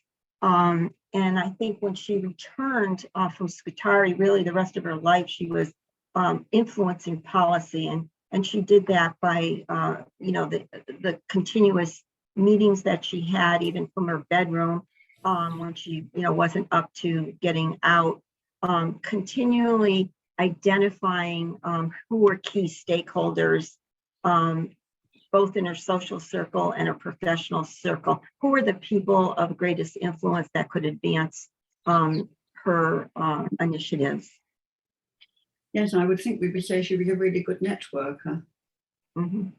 And another example, which I mentioned earlier, was workhouse nursing, where she engaged William Rathbone. Well, it was at his instigation. He wanted help with transforming workhouse nursing in Liverpool, so they worked together on that. So she's always looking to see where else her influence can be brought to bear, even from her sick bed, which is why she writes so many letters. Thousands and thousands and thousands of letters. And the letters themselves are so interesting. There's so many of them. They're on scraps of paper. And those that she writes to William, she's apologizing for, I'm sorry, I've only written a half a letter, or because I've had to go away and come back to write this letter again. You know, they're not they're very chatty, very personal letters. We've gotten some chat going on that says she was a very sheltered woman. So how could she understand the lives of the poor in crowded urban areas? I think she was a genius with many nursing things, but I'm not sure we can say how she would comment on the lives of the everyday person. What are your reflections on that? As far as her not knowing about what it was like to be living in a crowded urban area, like, let's say, for example, Liverpool, William Rathbone would have made it absolutely clear to her, and I think she would have known. I don't believe that she had no experience at all of when she came back from Scutari, or whether she was living in London, whether she was going around in the city of London, or she would have come across poverty. It was on the doorstep. You couldn't miss it. And she would have known from William Rathbone exactly what the state of Liverpool was like. It was overcrowded, it was poverty-stricken. It was frightful, absolutely frightful. So she would have known about that. I think clearly she was born to great privilege, and her course was not destined to leave home and go to places that didn't have a lot of comfort. So somewhere along the line, where she committed to the care of people who were ill or injured, I think while there's nothing specific about it, I think she left this very privileged life, which was destined to probably marry somebody who was very privileged and live in a, very comfortable environment. She made deliberate decisions to seek out another path. And it's hard to believe she could do that without some experience or understanding or acceptance that not everybody grew up with her background. And I think when we see her writing, to parents of soldiers who had died, the frontline soldier in the British Army was not a privileged person. Perhaps some of the officers were, but those that she cared for and the compassion that she showed in writing these letters after their death, I think were very significant, showing that, again, through no fault of her own, she came from a lot of nice things, but I think she could relate on some level to people's needs. Well, I think we've come to the end of our time with the questions. I want to thank the presenters. I want to thank the audience. This has been great questions we've been getting and great conversations. I want to remind you to leave your Zoom on. We will break until 12:45 and we will come back. Continue to think about questions. We will have another Q&A opportunity after the next session. And thank you all very, very much. This is a friend of mine just texted me and said, that this has been great, really interesting. My dog doesn't look so interested or energized in the back, but I certainly am. And I can tell from the chat box that all of you have been as well. So take care, leave your Zoom on, and we'll see you back at 12:45 Eastern Standard Time, Eastern Daylight Time for one more day. And those of you in Australia will have to figure out what time that is because it's too hard to figure out. So thank you all very much.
Judy, hi. Thank you so much.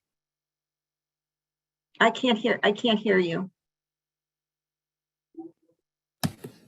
Thank you Sorry. so much. Oh, thank you. It was wonderful. I loved listening to your talk, and I so regretted that I did not go to serve in the military like you. I'm so in awe of you and how you served. And I was a little bit too young for Vietnam and a little bit too old for Afghanistan. But I always thought, what an experience, a life-changing experience it must have been. And thank you so much for your service. Well, thank you. And don't forget the great service that you do in, shepherding our colleagues and also in forums like this. These are so important for us as professionals. Oh, I'm supposed to be off. I'm still live. Okay, well, I just wanted to say thank you, and I'll see you in a little bit. Thank you.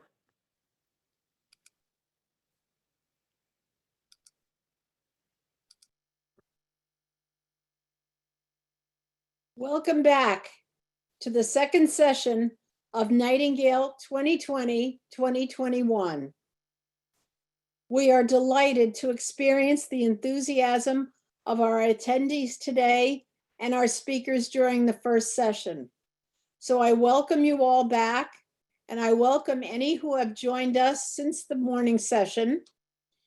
I would like to remind everyone that this session is being recorded, and that if you have any questions for the speakers, please use the question and answer feature in Zoom.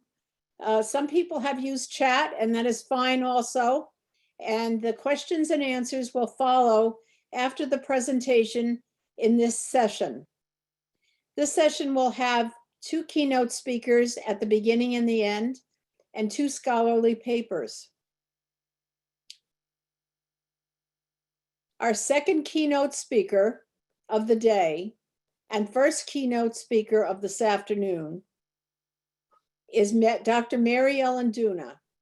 She is an independent scholar and retired faculty member who has taught at Northeastern University and Boston College. She is a psychiatric nurse specialist, and along her career path, she also became a nurse historian.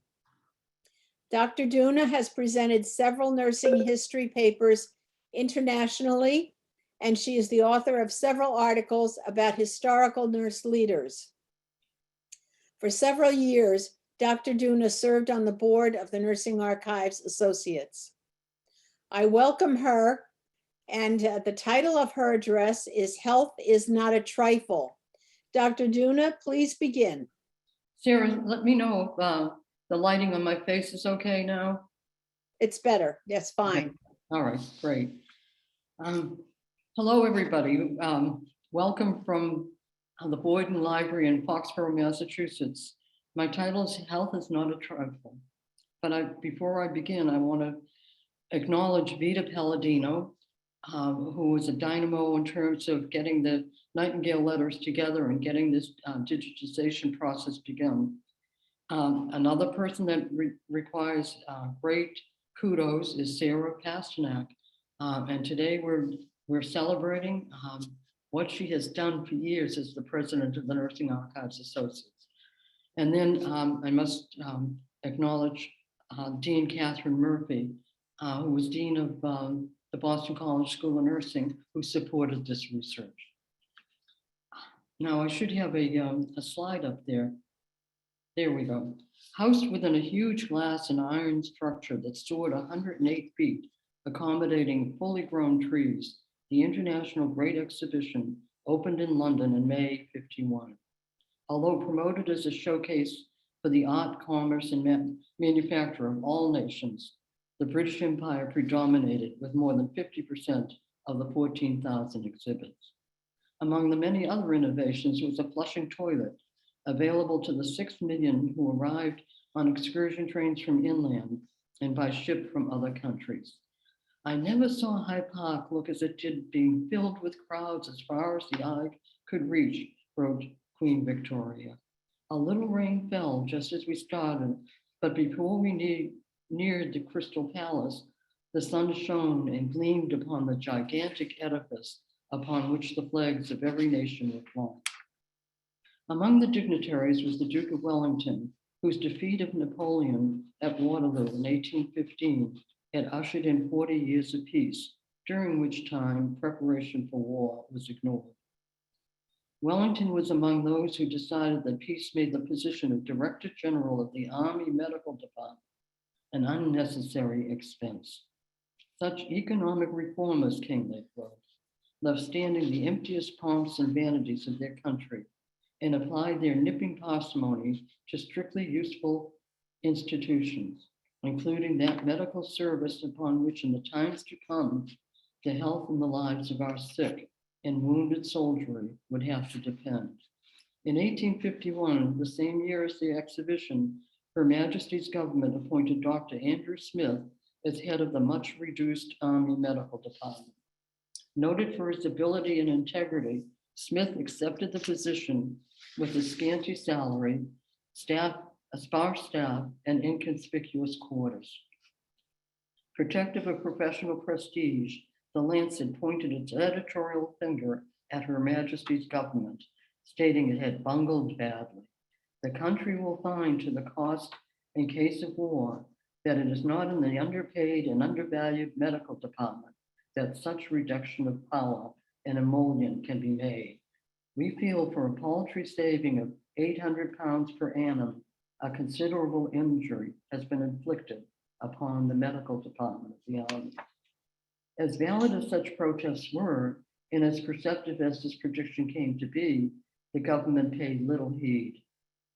Nor did the officers, men of wealth, who purchased their commissions and promotions.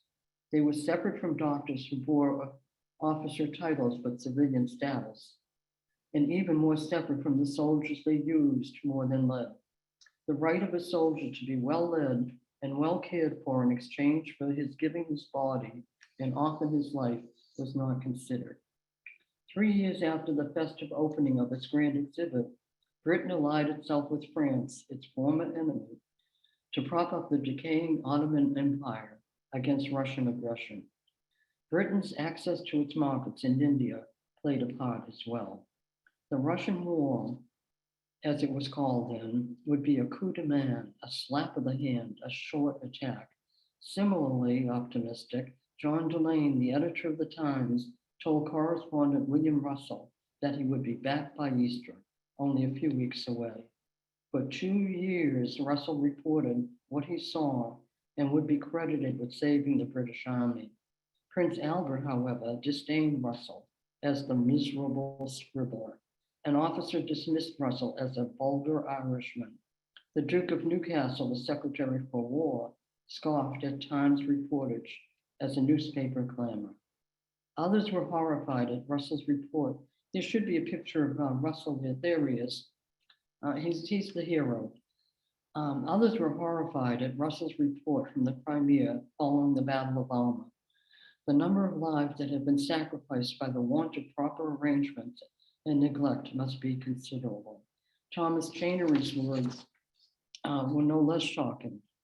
Men were left to expire in agony, unheeded and shaken off as they were transferred from the battlefield across the Black Sea to Constantinople, and then to Scutari, where little was ready to ease their pain or facilitate their recovery. The map of the should be there as well. There we go. Yeah, and this was also seen earlier, but you see the distance from where they were fighting the Crimea to Constantinople. On the 15th of October, Sidney Herbert, the Secretary of State at War, told Florence Nightingale, there is but one person that he knew in England capable of organizing and supervising such a scheme. 5 days later, Nightingale left for the East with her party of nurses and nuns. The battles of Alma and Balaclava had been fought, and Inkerman would occur on November 5th, the day after their arrival. 10 days later, November 14th, the Russian winter roared in, sending ships to the bottom of the Balaclava harbor, among them the Prince, that was laden with winter clothes, food, and drugs for the men, and forage for the animals. As the war ended, Nightingale remembered those winter days. But I, who saw the men come down through all that long, long, dreadful winter, 4,000 were received in 17 days, December 17th to January 3rd, and of these we buried more than the half, without other covering than a dirty blanket and a pair of old regimental trousers, living skeletons, devoured with vermin, ulcerated, hopeless, speechless. 70 to 80 we lost per diem on the Bosphorus alone, up to February 55, on which day we buried 85 in the one grave. On the first of those days, December 17th, the Egyptus arrived in the Bay of Constantinople with 22 nurses, 9 ladies, and 15 Sisters of Mercy, ready to care for men under Nightingale's supervision. What did Nightingale do? Nightingale washed her hands of the 46 pairs of hands that might have cared for those men pouring into Scutari. She reproached Herbert for sending more nurses without her requisition, a power she assumed rather than one the War Office specified she had in its official instructions to her. Nightingale erred in adding Herbert's statement to the People in the Morning Chronicle to her powers. That said, Herbert had waited until he heard on November 8th and again on November 28th that Nightingale's position was secure. His concern for her reception trumped soldiers' urgent need for nurses. With a certitude unsupported by the facts, Nightingale declared that the superior of the new nuns obviously came out with a religious view, not to serve the sick, but to found a convent. They will worm their way in and intrigue with the priest afterwards. Nightingale's prejudgment about Catholics would not have been uncommon in her mid-19th century England. England was definitely a Protestant nation, but at this time when Oxford notables such as John Henry Newman converted to Roman Catholicism and Irish immigrants fleeing the Great Famine swelled the population, anti-Catholic fervor was at its height in London and would be in the East. In the crunch of the new moment, however, the 34-year-old Nightingale chose her old biases over the overwhelming needs of the soldiers, those living skeletons devoured with vermin, ulcerated, hopeless, speechless. The superior that Nightingale fastened on was the 41-year-old Mother Frances Bridgeman, a proven administrator chosen in 1844 to establish the Sisters of Mercy in Kinsale on Ireland's southeast coast. Redcoats and sailors in their blue jackets guarded land and coast from local uprisings and invasions from abroad, as Bridgeman built a convent, a school, a house of mercy, and an industrial school under their scrutiny. She led her nuns in privileging the poor and the sick, following the founding principle that the poor help The poor need help now. And caring for the starving Irish from 1845 to 52, Bridgman and her nuns accumulated more than enough experience that might be applied to the care of soldiers suffering from the same diseases that followed starvation and exposure: scurvy, typhus, diarrhea, and cholera, to mention just a few. Only on the 5th day after their arrival did Nightingale contact Bridgman, but she did not focus on her nursing competencies and those of her nuns. The War Office had accepted these nuns as nurses, placed them by the bedside of the sick, and further stipulated they would be act principally as nurses, caring for the sick and wounded, but were free to speak on religion with Catholics, though not with Protestant soldiers. They would serve within the wards of the hospital under the medical officers and the superintendent of nurses in all matters of hospital regulation. Out of the wards, the nuns would be under their own superior. Nightingale refused to accept Bridgman, stating that she would have one superior only, and that was Mother Claire Moore, who's in this picture in her own contingent. She did accept 5 of Bridgman's nuns after making space for them by sending back 5 nuns of her own kind. The other 10 of Bridgman's nuns were not her responsibility, since Herbert had sent them to Dr. Cumming, the Inspector General of Hospitals. None had been consigned to her. Apparently respecting Bridgman's responsibility, Nightingale wrote if she advised one of the 5 to withdraw, she could do so. On January 8th, Bridgman and 4 of the nuns were accepted at Scutari, where 2 sisters were appointed to the kitchen, 1 sorted clothes, and Bridgman and another were idle. 68 days had passed since the War Office accepted Bridgman and her nuns as nurses. But on none of those days were those nuns nursing patients. Events happening in London finally put Bridgman and her nuns with patients. As people headed towards the Christmas holidays, they read Delane's attack on the aristocratic mismanagement of the war that cost the ordinary soldier's comfort and more often his life. Delane's outrage may have influenced Herbert's note of January 12th to Bridgman. Apparently he had acted under a misconception of Miss Nightingale's wants and wishes, he wrote, and in a postscript stated, "I am informed that your kind services may probably be required at Galata. If it relieves you from your present difficulties, I should be glad to hear has been the case." Here we go. This is the ward at Kulani. The War Office cleared the Kulali military hospitals at Galata would be opening as January ended. The War Office cleared Mr. William Ronan, Society of Jesus, as the Catholic chaplain to the nuns and soldiers. He arrived on January 21st, met with Nightingale, who after a bit of a struggle, agreed to abide by the agreement the War Office had with the Bridgman and her nuns. Accordingly, 5 of them would nurse soldiers in the Scutari General Hospital, with Sister Elizabeth, an English-born nun from Dublin, as the presiding sister. The commandant of the Bosphorus accepted the 10 nuns Nightingale had rejected to nurse soldiers at the Kulali Hospital that were under the patronage of Lady Stratford de Redcliffe, the ambassador's wife. Bridgman and her nuns nursed soldiers under the superintendence of Mary Stanley and later that of Emily Hutton until the Kulali General Hospital was made over for Sardinian soldiers. On the 8th of October, Bridgman gathered the nuns from Scutari General Hospital and together with the Kulali crew transferred to the Balaclava General Hospital after providing General Sir Henry Stokes with their history with Nightingale. He had Nightingale accompany them. In London, the most significant January event occurred on the 23rd of January when John Arthur Roebuck of Sheffield called for a select committee to investigate the conduct of the war. 5 days after, on the 28th of January, the House of Commons vote of 305 to 148 swept the Aberdeen government with the Secretary of War and the Secretary for War out of office. The Roebuck's investigation appointed Commander-in-Chief Harding, Secretary for War Newcastle, and Secretary at War Herbert as the culprits who caused the disaster and not Smith, who was blamed. Swept into office was Lord Panmure as the Secretary of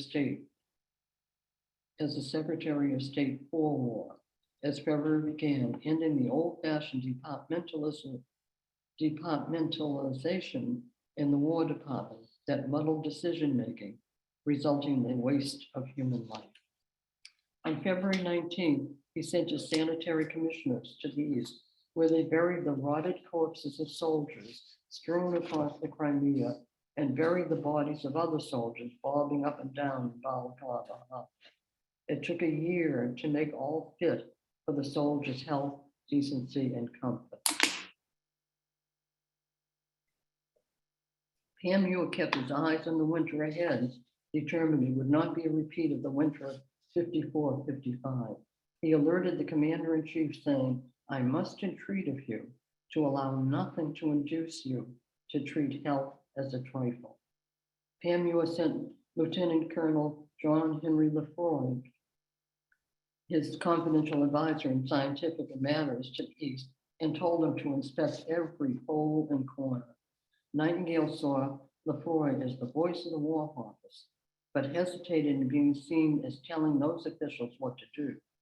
Thus, in her second letter to Lefroy, she wrote that the War Department considers the number of 12 ladies now employed at the General Hospital Balaclava is greater than the average number of patients in that hospital requires, and that Lord Panmure has decided my opinion. Nightingale concurred with the Secretary for War. I am indebted to Sean Noel for directing me to these two Lefroy letters. Her hope to reduce the number of Bridgman's nuns was not to be realized. 3 weeks later, on January 7th, Sister Joseph Croke, one of Bridgman's nuns, noted in her diary that Lefroy and his suite have been at the extra kitchen and seemed greatly pleased. He pointedly asked if 12 ladies were required for 250 beds. He reported that the reason for their retention were such as to decide me not to press for any reduction of them. The confidential report on the nursing system since its introduction to the Crimea on the 23rd of January, 55, that Lefroy Commission provides a picture. The superiority of an ordered system is beautifully illustrated in the Sisters of Mercy. One mind appears to move all, and their intelligence and delicacy and conscientiousness invest them with a halo of confidence extreme. The medical officer can safely consign his most critical cases to their hands. Stimulants or opiates ordered every 5 minutes will be faithfully administered, though the 5-minute labor were repeated uninterruptedly for a week. That ordered system of care had succeeded that of Nightingale's Mrs. Weir as superintendent and Mrs. Davis as cook. Nightingale was not allowed to have a copy of the report, but Lefroy had shown it to her and received her pages of refutations of its findings. As peace was being negotiated, Nightingale became ever more adamant that her powers be signified to the military and medical authorities. Lefroy argued that her claim appears to me indisputable, given all that she has done in sacrifice. Moreover, unity is vital, for without it, the Protestant part of the nursing enterprise certainly, and probably the whole, will soon disappear. Accordingly, Panmure declared Nightingale's powers in a general order. The Catholic part of the nursing enterprise, specifically Bridgman and her nuns, having endured Nightingale's rejection of 10 of them, her misrepresentation of them in letters to the War Office, friends, and family, and her general disdain is evidenced in referring to Bridgman as the brickbat and her nuns as the brickbats, resigned. Lord Panmure regretted for the good of the hospitals in the Crimea that the services of these ladies had ceased rather abruptly, but desired them to know of his satisfaction at the work that they have performed. With so much zeal and devotion, he thanked them and cordially approved of the services they rendered to the sick and wounded of our army. Lefroy's acceptance of their nursing system at Balaclava, that privileged the soldier, seems to have epitomized Panmure's principle that health was not a trifle. You should have a new slide. In 1861, 10 years after the Crystal Palace and 4 after the Russian War, the Guardsman Memorial soared above Waterloo Place. Once looked down upon as a brute, the ordinary soldier rose up as a hero in the first monument to the ordinary soldier. The cost was considerable. 21,016 had died, 16,500 of them from preventable diseases. Thank you for your attention.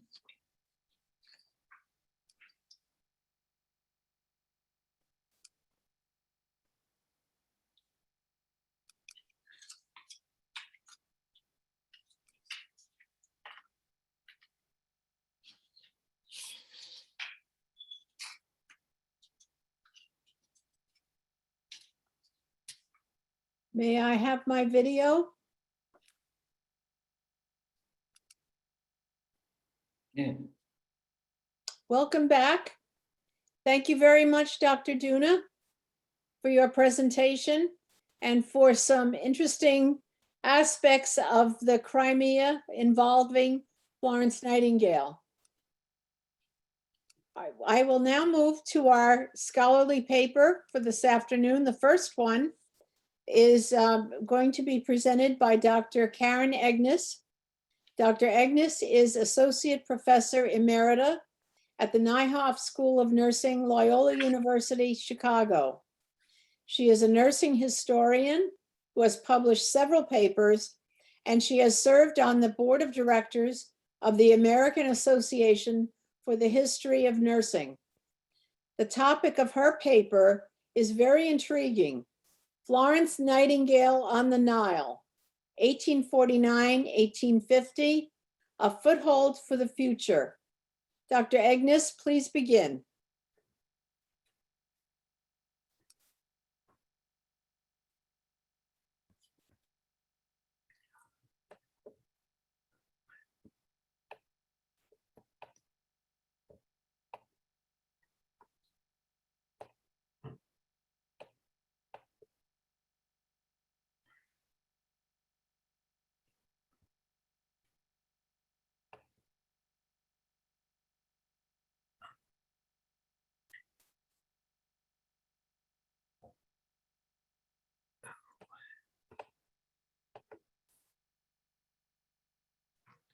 Hi, Karen. So if you click slideshow in the top menu, Yes, I did. I'm sorry. yes, so you can click slideshow. Okay, thank you for okay. And then, Oh yes, I'm sorry. nope, you're fine. Slideshow and then play from beginning. Okay, slideshow. Okay. Thank you. And Of thank you course. for the opportunity to present today and to share some insights that I found that I was unaware of as well. So Florence Nightingale in Egypt and sailing on the Nile, really? When? Are you sure about that? At first thought, these ideas and words don't seem to blend well.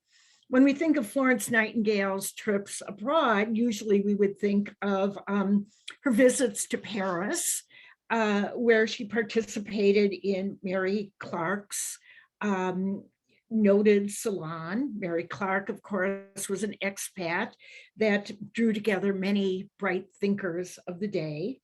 Or we might think about Florence Nightingale visiting Kaiserwerth and Pastor Fliedner's Deaconess Mother House. Actually, we're kind of justified in not knowing much about Florence Nightingale's 4-month-long visit to Egypt. Very few biographies of Miss Nightingale even mention the trip to Egypt. And even the best known and often cited biography by Cecil Woodham Smith devotes a mere 2 pages mention to this trip. However, later scholarship has argued that the development of her theory, as well as her concepts of cultural awareness, have sprung from this trip to Egypt. These ideas have emerged after closer examination of many long letters that Miss Nightingale sent to her family during her travels, and they described her visit and her views of Egypt, the country, the history, and its people. These letters were edited and printed by Miss Nightingale's sister,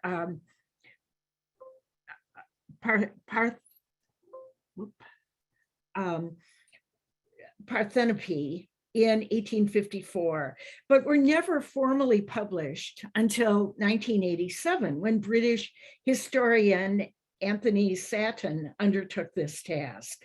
The letters are now accessible for historical analysis. And yet another primary source is the detailed journal that Miss Nightingale kept during her travels, which contains her personal thoughts that she preferred not to share with family members. This presentation analyzes Miss Nightingale's writings from Egypt for the philosophical values and tenets that underlie our modern concern for cultural competence in nursing care. We know that Miss Nightingale was born to an aristocratic family. Her father, William Edward Nightingale, also known as Wen, had been educated at Cambridge, and he was committed to scholarly pursuits. He took it upon himself to educate his daughters in a variety of foreign languages, history, philosophy, and mathematics. However, Fanny Smith Nightingale, Florence Nightingale's mother, loved stylish clothes, entertaining, and dancing, and she was planning for her daughter's rise in social prominence. In 1837, at the age of 17, Florence believed that she heard the voice of God calling her to do some special work for him. But at the time, Florence was being courted by a variety of young men from her social circle. The most persistent of these was Richard Monckton Milne, a poet and a member of Parliament. Florence was impressed by his commitment to social causes, as well as for his stand against capital punishment. In 1849, Milne offered his third and what would be his final proposal of marriage. But Florence refused because she believed that if she wanted to actually carry out the work that God had intended for her, she could not be married. This episode caused a great disturbance, as you might imagine, in the Nightingale household. Florence was distraught at the loss of a possible fiance. Fanny Smith Nightingale, who thought the marriage would have been perfect, was rather angry, quite upset. And Wen, who did not like disturbances in his household, was happy when an unexpected opportunity came about. The saviors in this situation proved to be Charles and Selina Bracebridge, a childless couple who were part of the Nightingale's social circle. And they yearned to travel to Egypt and believed that they would benefit from having some companionship on the journey. Their understanding with Wen was that Florence would accompany them, but Wen would pay for any of her travel expenses. Wen's decision to allow his daughter to accompany Bracebridge's was somewhat risky. Charles Bracebridge planned to traverse the rapids of the Nile, traveling from the mouth of the Nile in Alexandria to Abu Simbel in Nubia. His plan was to travel upstream and then to view some of the noteworthy tourist sites on the return journey. At this time, Egypt was only beginning to open as a tourist destination. It was only during the prior 50 years since Napoleon's invasion of Egypt that anyone had even considered travel to Egypt. But recently, European travelers had returned with priceless antique gems from Pharaoh's tombs.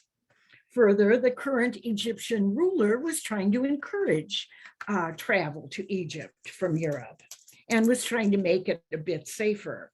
However, Egypt remained dangerous, poor, and disease-ridden. Miss Nightingale made careful preparations for the trip, carefully reviewing the history and names of the various dynasties of pharaohs, as well as the names and legends of Egyptian deities. She also studied hieroglyphics and became quite astute at the translation of the symbols. Because of her knowledge of Greek and Hebrew, Miss Nightingale could also serve as the party's translator. Miss Nightingale's exposure to cultural differences actually began with the mode of travel that the Bracebridge party decided on. They traveled by what's known as a dahabi, a large flat-bottom boat with no motor, propelled only by sails. And when there wasn't a wind, the crew on board had to either row the boat or walk along the shore pulling it. The Egyptian government required that every boat on the Nile that carried passengers fly a personal flag of identification. Bracebridges allowed Florence to christen the boat, and she chose to christen the boat with the name of her sister, Parthenope. She sewed the flag herself using a blue petticoat and white sewing tape, then proclaimed it to be the finest pendant on the river. It's now in the Florence Nightingale Museum in London. Her enthusiasm continued with her descriptions of Cairo. While visiting the highest point in Cairo, the Citadel, she wrote, "Cairo, which is immense, lies at its feet, a forest of minarets, domes, and towers. The Nile flows its solemn course beyond, and three pyramids stand sharp against the sky." She described Egypt as a country which, like its own old Nile, has overflowed and fertilized the world. Miss Nightingale became increasingly interested, and this relates to an earlier question, in the beliefs and practices of Islam, which she describes as follows. There is much in the Mohammedan religion. Charity is unbounded, and it is a charity not of patronage, but a charity of true friendship. Because Miss Nightingale at the time was trying to clarify her own personal religious beliefs, on her arrival in Alexandria, she sought to visit a mosque. One of her countrymen arranged for this experience, despite the fact that a visit by an English woman would be most unusual and possibly could be considered insulting to members of the congregation. For a visit, Miss Nightingale was required to dress in the traditional full attire of Muslim women. However, among the dark-skinned local men, the fair Nightingale, visibly foreign and female, grew acutely aware of her otherness, which attracted unwanted attention. She wrote, "The mosque was full. The people crowded round us, laughing and pointing. I felt so degraded, knowing what they felt toward us.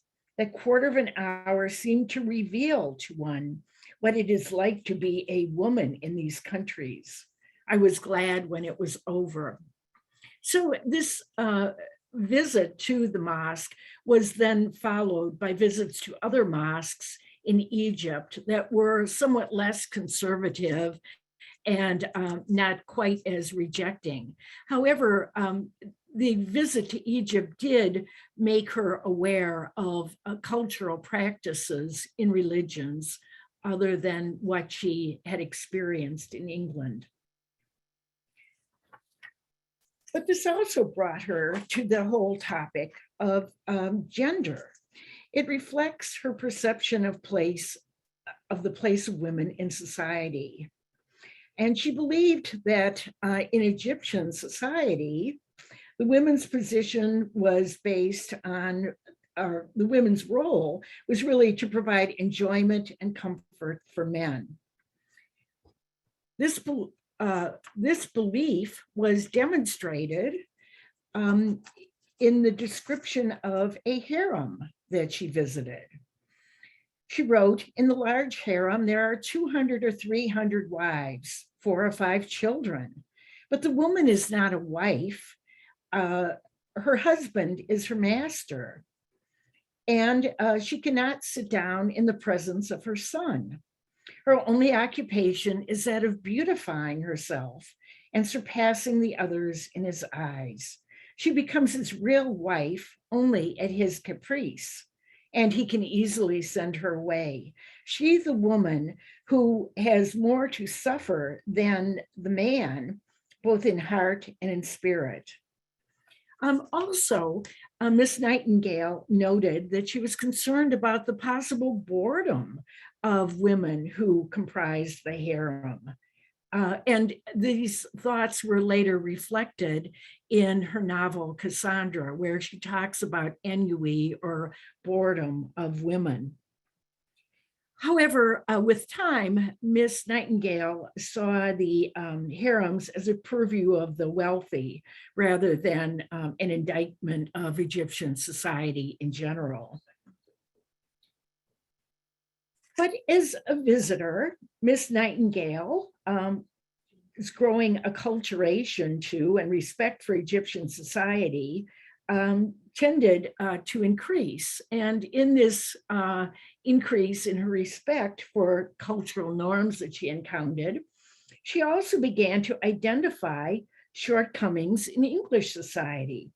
For example, Miss Nightingale was impressed by the esteem for knowledge that was held by both ancient and modern Egyptians. She wrote that one who professed scientific knowledge was considered to be a member of the priesthood. And further, she mourned the fact that in modern England, the priesthood had become merely the practice of ecclesiastical rituals rather than philosophical thought. Another example was her comparison of the mosque and its atmosphere to that of an Anglican church. She wrote, "The mosque struck me with a pleasant feeling. Some were at their prayers, but one was making baskets. Another was telling Arabian Nights stories to a whole group of listeners sitting around him, and others were asleep. I am much more struck with the irreverence of a London church," she added, "than to that of a mosque. And the mosque environment for worship seemed better to her than that of St. Paul's in London," which she mentioned by name. As she became more acculturated to Egypt, she experienced an increased sensitivity to the cultural characteristics of Egypt and became increasingly annoyed with fellow tourists from the continent of Europe, especially British tourists. She wrote, "Oh, I was so sick of it." For example, she became annoyed at their need to precisely identify the persons portrayed in Egyptian murals, writing, "All that one wants to know is that on this soil, 5,000 years ago, men stood and thought as we do today." She was also disturbed by the tendency of her countrymen to view the tourist sites of Egypt in terms of their own culture instead of opening their minds to new cultural experiences. For example, amid the ancient ruins of the lovely temples at Karnak, Europeans believed that a carving of Rehoboam, which is shown in the center of this slide, was a biblical figure with whom they were familiar. And British tourists tend to flock to this carving rather than to really pay attention to the ruins of the lovely temples.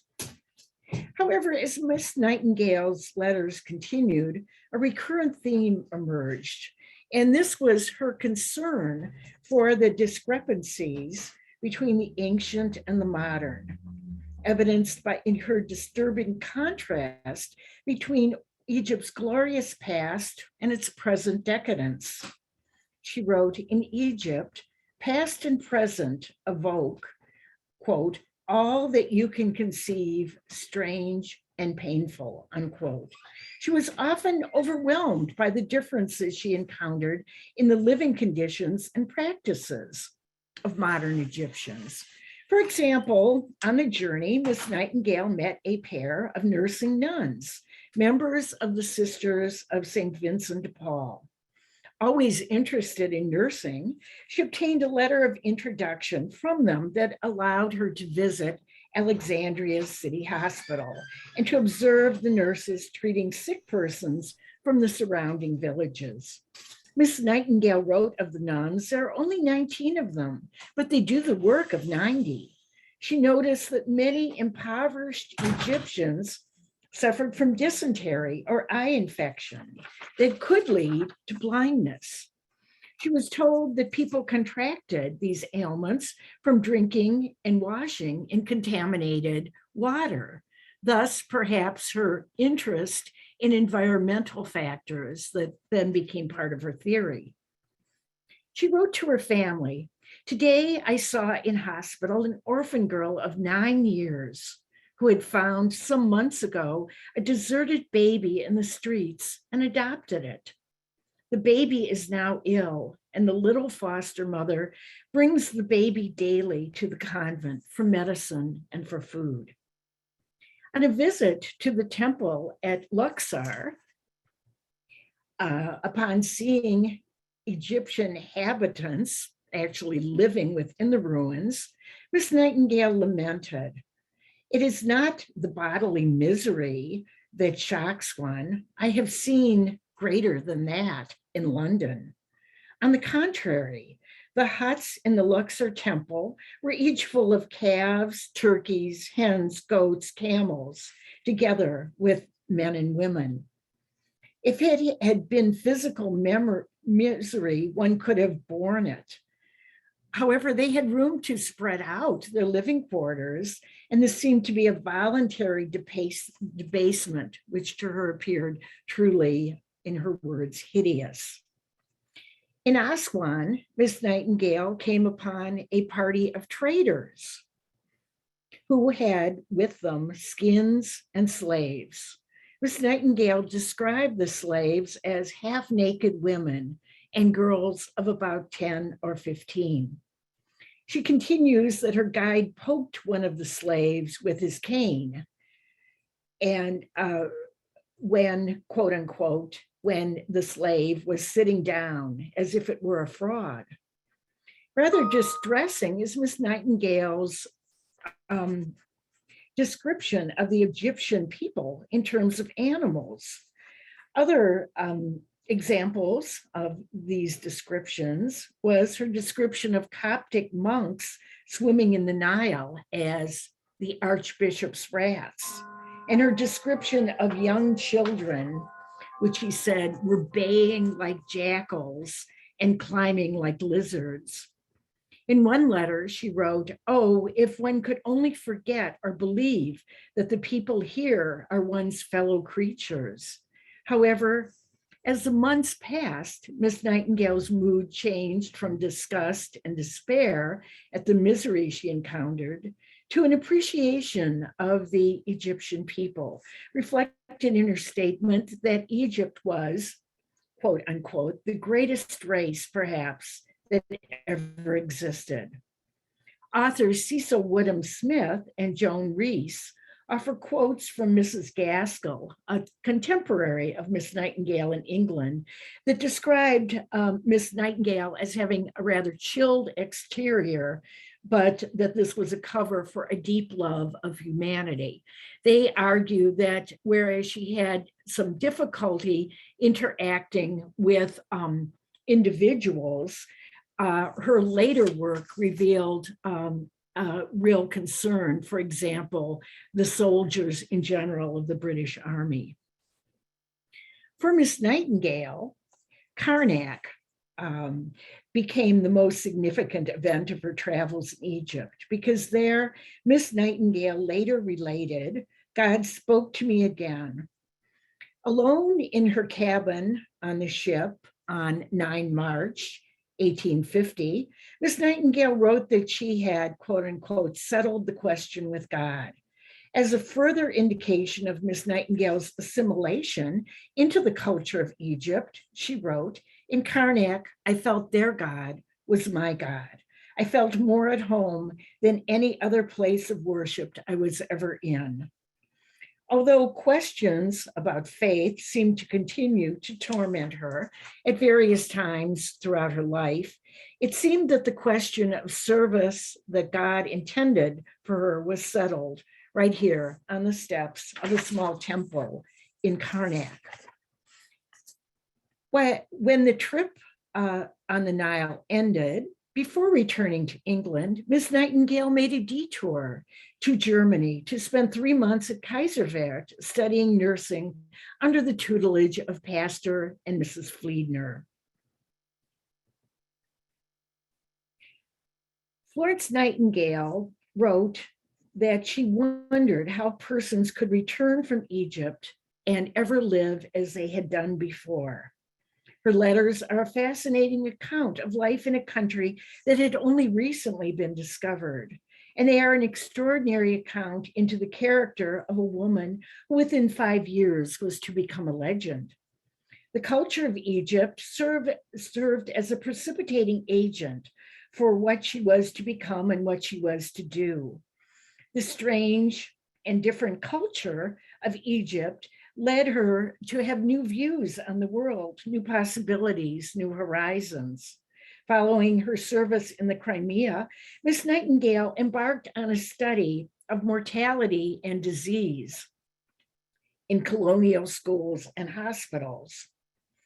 Included in the study were the indigenous peoples of Australia, Ceylon, South Africa, and Canada. Although much of the data collected were inaccurate, findings indicated that the rates of disease and death were twice what were the expected rates.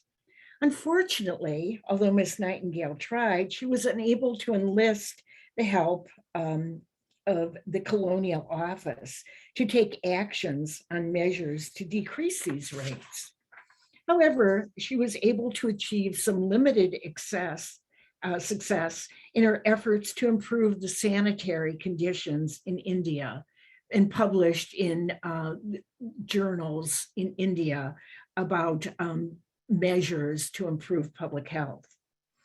She often stated that her goal was to civilize indigenous peoples in the colonies without concurrently bringing added death and disease.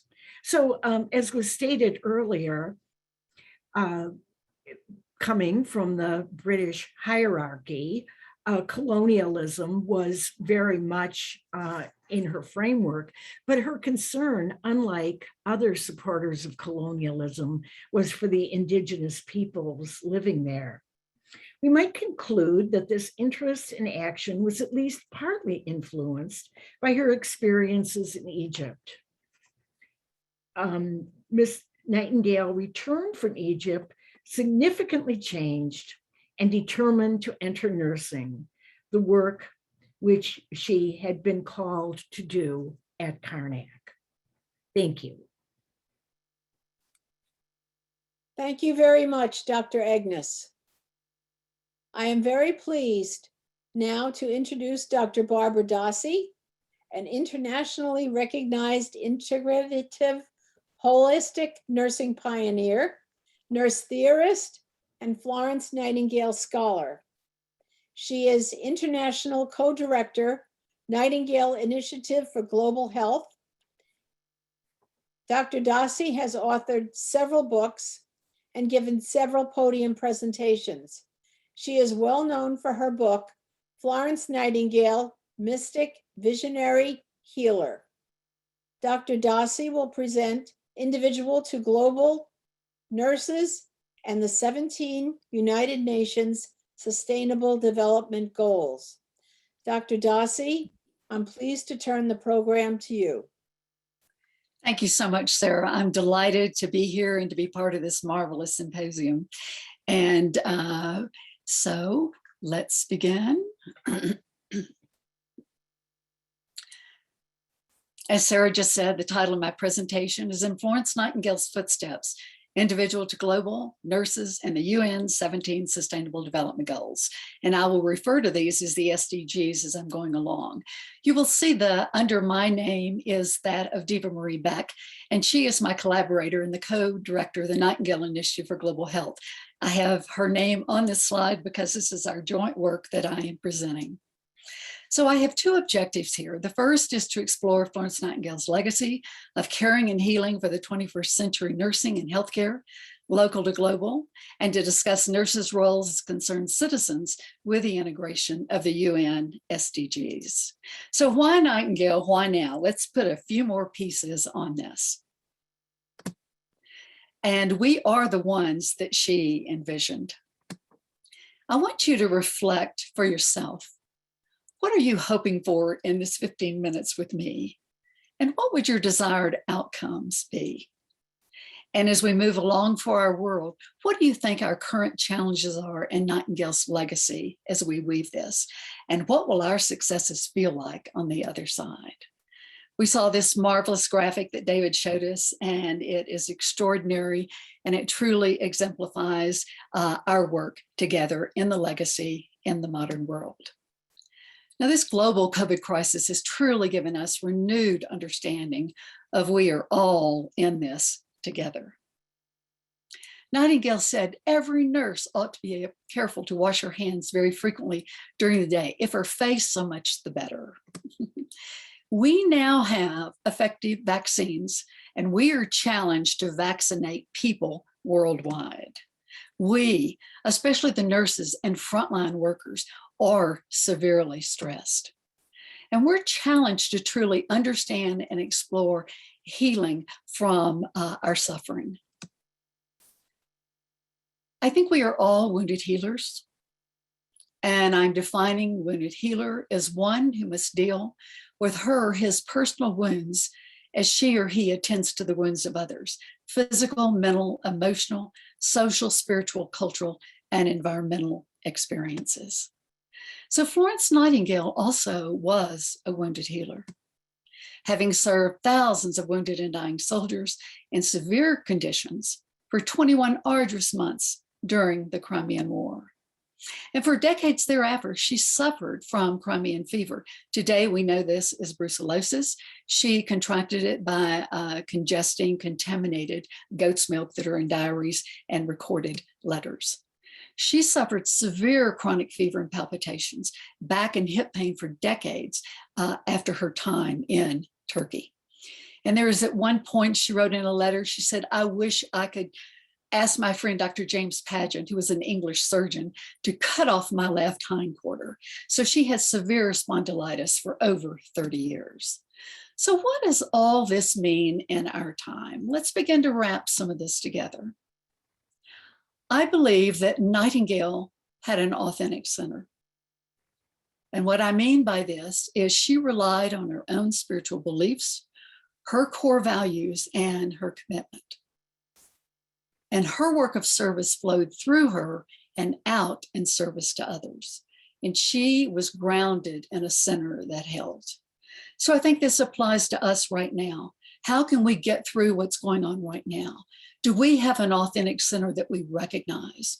Do we value our spiritual beliefs and commitments? Do we follow them? Does our work flow from within out? And do we have a center that holds? Nightingale believed in a universal spirituality with respect to all faiths, creeds, and races. She said, we must continually ask ourselves, who am I in my utmost soul? What am I, the inner woman? And of course, today she would say, man called I. This is the question. Nightingale's challenges during the Crimean War were similar to the stresses that nurses are enduring now. And Nightingale's Crimean fever chronic symptoms are similar to the now reported long haul COVID symptoms that we're seeing. She was keenly aware of the challenges nurses faced in their clinical practice and lives. And now this applies to us. So you can see the weaving that is going on in this legacy.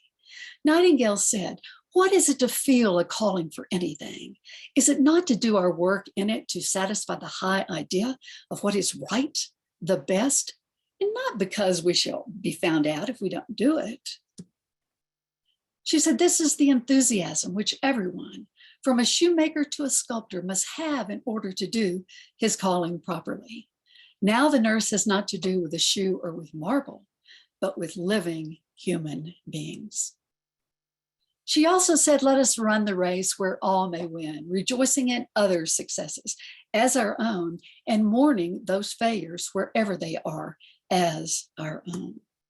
So, wrapping this first objective up, a nurse is for life, not just for COVID-19.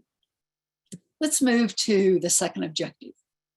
Do you think health is for all? Do you see it as a nice idea or a critical goal?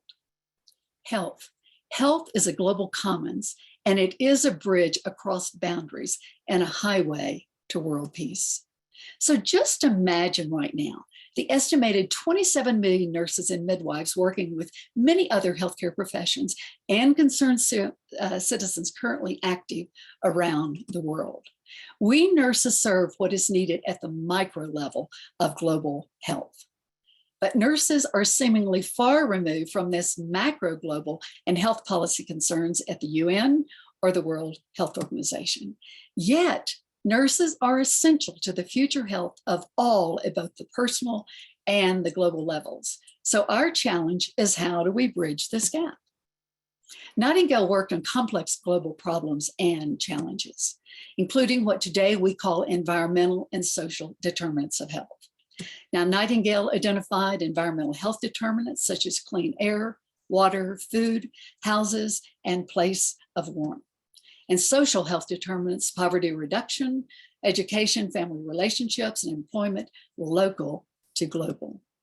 In 1890, Nightingale wrote her last major essay, Sick Nursing and Health Nursing, and it was included in this book, The Women's Mission, a series of Congress papers of philanthropic work of women by eminent writers. And it was presented by the Royal British Commission's Chicago Exposition in 1893. And Isabel Hampton, later Robb of Johns Hopkins, was the reader for this paper. And so to this end, Nightingale worked for more than 4 decades on upstream issues that determine health, problems that make people sick in the first place, and then solutions that can make or keep people healthy. So she anticipated global advocacy for the issues that we now frame as the strategic United Nations 17 development goals. And as you are looking at this graphic, you can go over the internet and find tons of stuff on this information. All the 193 member states of the UN have signed on to the SDG initiative. So health in the SDG era is aimed at a major implication of health for the world by 2030. So let's just begin to look at some of these SDGs. Good health and well-being. I think you will agree that nurses, this is written all over everything that we do. Health is the central common thread running through all of these 17 SDGs, and they all point directly back to the work of Nightingale had achieved in her lifetime. So let's look at no poverty. Nightingale often stressed the effect of poverty and the lack of housing and clothing on health, particularly for children. Let's look at number 2, zero hunger. We heard a marvelous presentation on Liverpool Workhouse. Over 1,200 impoverished and hungry people crowded into unsafe, unsanitary conditions. And because of this effort, we know that the entire British workhouse system was reformed. Look at 8, decent work and economic growth.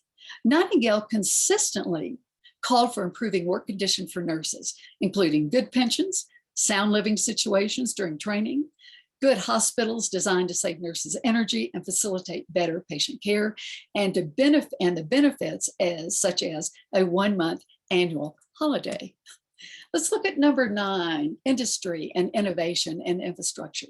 We all know that Nightingale contributed to designing the original St. Thomas's Hospital in London, and her innovations included windows to make sunlight available for both patients and nurses.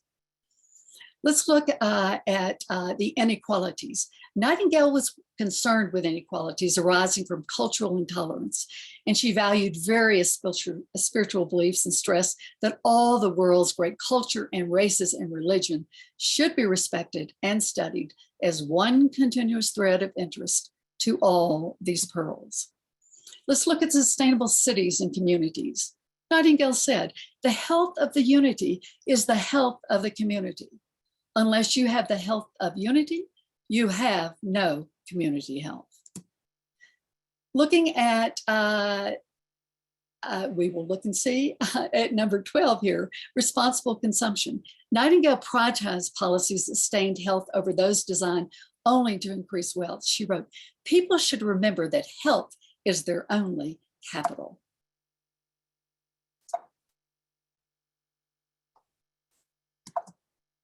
Okay, I am. Can you click into the slide? Or, There we go. Thanks a million. of course. And she worked for decades on health in India. Nightingale understood that deforestation was associated with both drought and excessive rainfall that resulted in the floods. And we see a quote here from Nightingale. We're so stupid. We're like children. We go on cutting down wood without replacing it. Tree planting would do both to bring rainfall and to arrest floods. Looking at number 13. Number 14, life below water. Nightingale took many ocean voyages, and she remarked about her love for the sea. She said, when I was a child, I remember reading that Sir Isaac Newton said in his last hours, I seemed to myself like a child who has been playing with a few pebbles on the seashore, leaving unsearched all the wonders of the great ocean beyond. 15, life on land. From the 1850s to the 1880s, Nightingale worked with leaders throughout India to address the health of the Indian population, stressing that it was deforestation that caused loss of tillable soil and food supplies during the monsoon storms. 16, peace, justice, and strong institutions. Building upon her own service to the soldiers during the Crimean War, and for many years thereafter, Nightingale was keenly aware of what was needed to promote peace.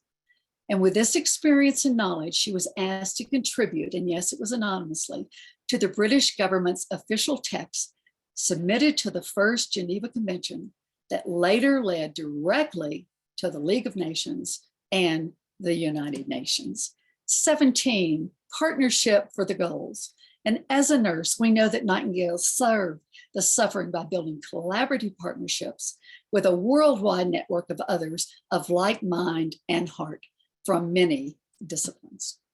So these UN 17 SDGs clearly relate to nurses and concerned citizens themselves as they work to achieve these today at grassroots levels everywhere, to inform and engage and to empower the world's estimated 27 million nurses and concerned citizens to participate in public advocacy locally, nationally, and globally. My colleagues and I at the Nightingale Initiative for Global Health have written a Nightingale Declaration for a Healthy World, and we are pursuing that in many languages. And we invite you to the www.nivision.net. This is the declaration and what it says, and it is there for you to use any way you want. We, the nurses and concerned citizens of the global community, hereby dedicate ourselves to achieve a healthy world. We declare our willingness to unite in programs of action, to share information and solutions, and to improve health conditions for all humanity, locally, nationally, and globally. We further resolve to adopt personal practices and to implement public policies in our communities and nations, making this goal achievable and inevitable, beginning today in our own lives, in the life of our nations, and in the world at large. So our NIE mission is to mobilize public opinion and humanity's concern to achieve all UN 17 SDGs. So in keeping with our commitment to the Nightingale Declaration, we invite you on this call, all nurses, student nurses, and other stakeholders from across the world to submit your stories about achieving the 17 SDGs. Now, here's just an example of two marvelous young students in York University, and in their nursing course 4548, they wanted to address stigma against persons who use drugs and also parallel these with the work and the language and the commitment to the 17 UN SDGs. And as you can really see, these students got it. They wrapped what they're doing, helping people with a stigma against use of drugs, with 7 of the 17 SDGs. This is another one of our colleagues working in maternal health on a community hospital in Mumbai, India, the Invention for Rural Indian Mothers' Health. And you see here, 3 out of the 17 wrapped in this particular project. Here we are introducing the Nightingale Declaration language versions. So far we have the 6 UN languages. We also have 3 others that are there. Let me just give you an example of what this looks like on the web page and what we would work with you to do. And this is our dear colleague, Dr. Sue Kim at Yonsei University. And the declaration, and then working with her language colleague, Dr. Cho as well. Again, Dr. Kim is using this in many of her classes and in her work in South Korea. So this is the mind map of the Nightingale Declaration language version. You see those in blue are the ones that we have done. The ones in green are the ones that we're currently working on. And then the ones you see in red are the indigenous languages that we have reached out right now. And we're in the process of having the conversation to get these. We also will move forward of having all of the 193 member state languages translated in the declaration. So in summing this up, Nightingale's legacy can engage us to act as catalyst for the transformation of individuals and communities and societies toward achieving a healthy world and calling for healing and leadership and the global activism required to address the challenges of our troubled time. So can we generate the vision? Do we have the courage and the hope required to unite for a truly healthy world? I say that we do in the palm of our hands. We nurses are on the vanguard of what humanity can and must become. So this is Florence Nightingale, age 87, 1907.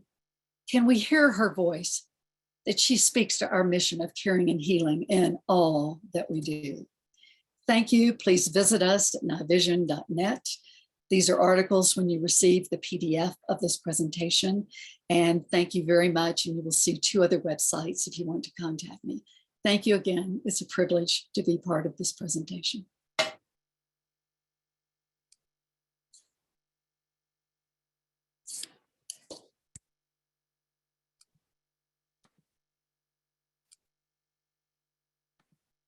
Thank you very much, Dr. Dossi, for a very inspiring presentation. We look forward to having a chance to dialogue again in the question and answers. I am now pleased to present our second keynote address of the session for today. Dr. Jacqueline Fawcett is a member of the board of the Nursing Archives Associates, and she is professor at the College of Nursing and Health Sciences, University of Massachusetts. I will also say that Dr. Fawcett provided the major impetus for us to present this program as a webinar today, so that attendees should know she had much to do with moving us to this point and joining all of you. So I thank her for that. Dr. Fawcett is a nurse researcher who, along with colleagues, she has published numerous studies. She is perhaps best known for her meta-theoretical work, which focuses on the nature and structure of knowledge in nursing. In addition to her academic responsibilities, she has been serving on our board. The title of her address is Florence Nightingale, 200 Years Later.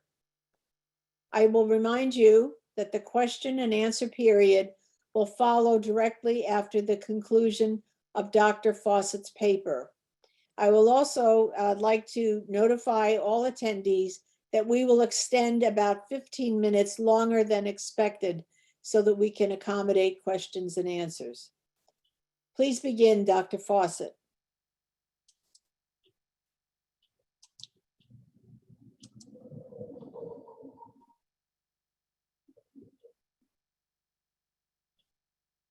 Thank you very much, Sarah.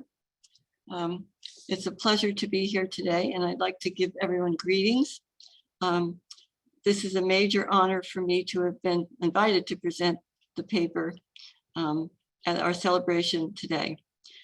I thank the fabulous staff of the Boston University Howard Gottlieb Archival Research Center Nursing Archives in collaboration with the Florence Nightingale Museum in London, England, and the United Kingdom's Florence Nightingale 2022 partners, and especially for the technical and logistic support of the Boston University School of Public Health for organizing this remarkable landmark event.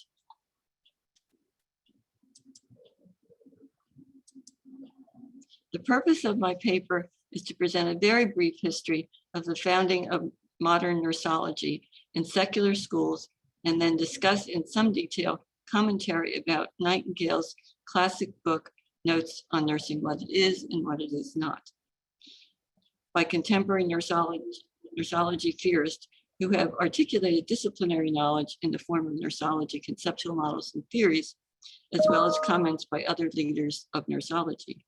And please bear with me as I use the terms nursology in place of nursing and nursologist in place of nurses throughout the presentation. These terms, I am convinced, are the proper terms for our discipline and ourselves, emphasizing as they do the empirical, aesthetic, ethical, personal, socio-political, emancipatory, and spiritual knowledge that are discovered, disseminated, and applied as we fulfill our social mission to serve diverse populations in matters of well-becoming. Well-becoming happens to be a word that John Phillips, who's a noted Martha Rogerian scholar, has invented for us that extends well-being. The Lady with the Lamp of the Crimean War was much more than a nursological caring for wounded soldiers. As Martha Madden Stiles maintained in 1992, and I quote, "Florence Nightingale is our enduring symbol. Not all nursologists will accept that claim gladly. For some, she is the ancestor of what we love to loathe. She has been scorned on occasion by her own professional progeny as a crackpot, branded as a despot, and even smeared as a lunatic. It is, however, enough that we accept Nightingale for what she was and is. She was a person with strengths and frailties. She was a powerful person in her day. She planted the seeds of modern nursing or nursology. Her name survives, and above all others, is universally associated with nursology by nursologists and the public.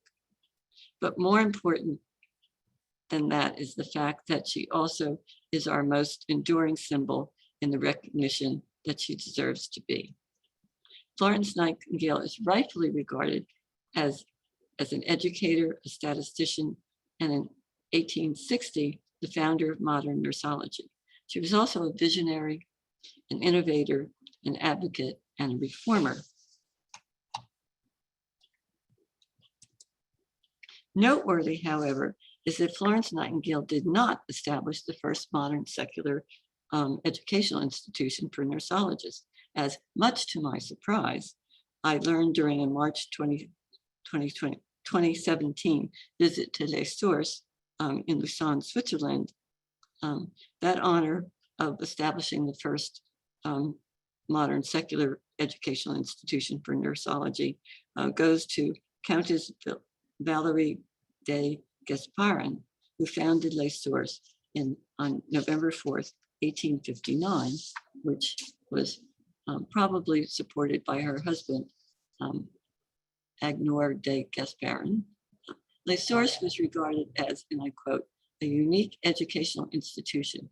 Indeed, the secular school arose in opposition to the Protestant monasticism inaugurated in the canton of Vaud in 1842 with the creation of the Institute of the Deaconess of Saint-Loup. Les Sources admitted women who were single, married, or widowed. The students were paid for their work, did not wear a uniform, were not required to take religious vows, and were not referred to as sister. The importance of formal education for nurseology should not be minimized. As Margaret Newman explained, and I quote, Nightingale, and I suspect Countess, realized that people are not born as nurseologists, but rather have to be educated so that they learn how to think nurseology. Despite being second, and this is a photograph of Les Sources. Despite being in second place in the founding of secular nurseology educational institutions, Florence Nightingale's intellectual legacy extended into the 20th century, and I am convinced will extend into the 21st century and beyond. Notes on Nursing, Nightingale.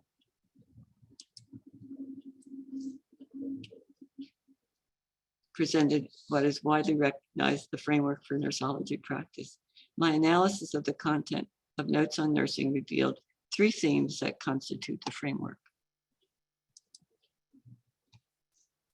How self and others stay well and prevent disease.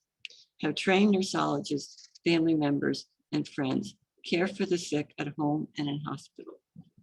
What political action is needed for social reforms, especially reforms for sanitation. Interestingly, Nightingale equated knowledge of sanitation with what we now call nurseology. She also equated knowledge of health with nurseology.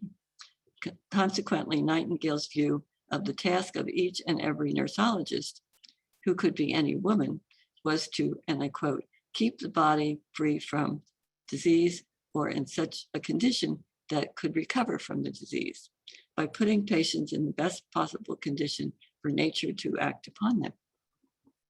The practice of nurseology, according to Nightingale, includes attention to both well and sick people, with attention to the environmental conditions in which people live. Nightingale believed that the programs of study of nurseology, teaching and learning, both theoretical and practical knowledge, should be separate from hospitals, although most of the education was to occur in hospitals.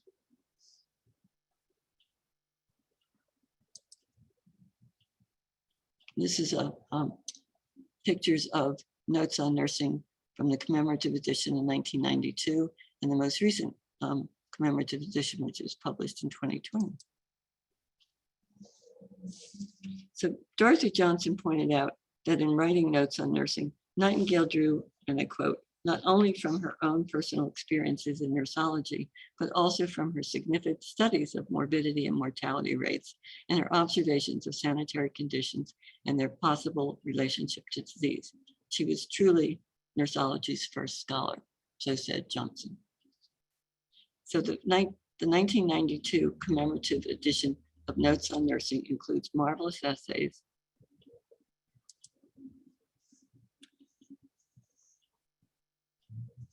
by several nurseology theorists about the book's contents. So Dorothy Johnson developed a behavioral system model, which is depicted in this diagram, which focuses on human beings as behavioral systems, which are made up of all the patterned, repetitive, and purposeful ways of behavior that characterize life. The goal of the behavioral system is to restore, maintain, or attain behavioral system balance and dynamic stability at the highest possible level for the individual. Johnson pointed out that Nightingale did not emphasize knowledge of disease. Rather, she stated quite clearly that the word nurseology ought to signify the proper use of fresh air and the other components of her framework. Nightingale, Johnson continuing, explained that the components of Nightingale's framework provided the beginning of the development of her own behavioral system framework. So we see that Nightingale influenced the development of our more contemporary knowledge.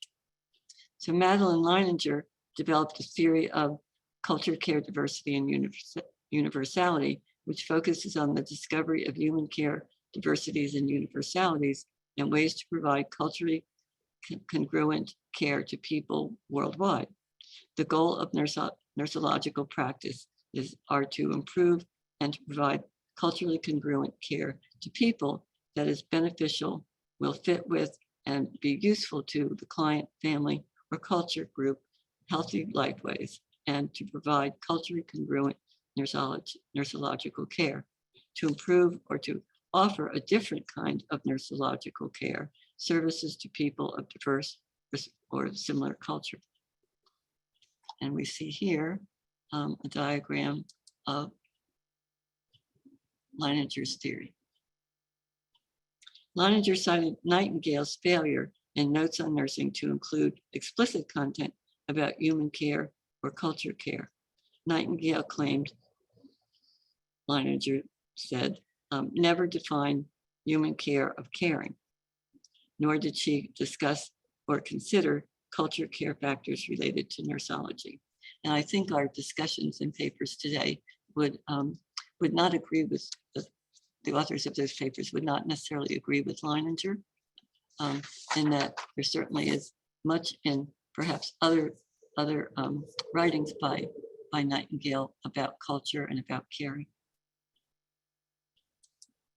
Myra Levine developed the conservation model, which focuses on conservation of human beings' wholeness. The goal of nursology is promotion of wholeness for all people, well or sick. Levine declared, the nursology that Nightingale describes fits comfortably in the conservation principles, which are shown here, and went on to explain how some components of Nightingale's framework are similar to the conservation of energy, others to the conservation of structural integrity, and still others to the conservation of personal integrity and social integrity. Margaret Newman developed a theory of health as expanding consciousness, which focuses on patterns of health as the expansion of consciousness. The goal of nursology is not to make people well or to prevent their getting sick, but to assist people to utilize the power that is within them as they evolve toward higher levels of consciousness.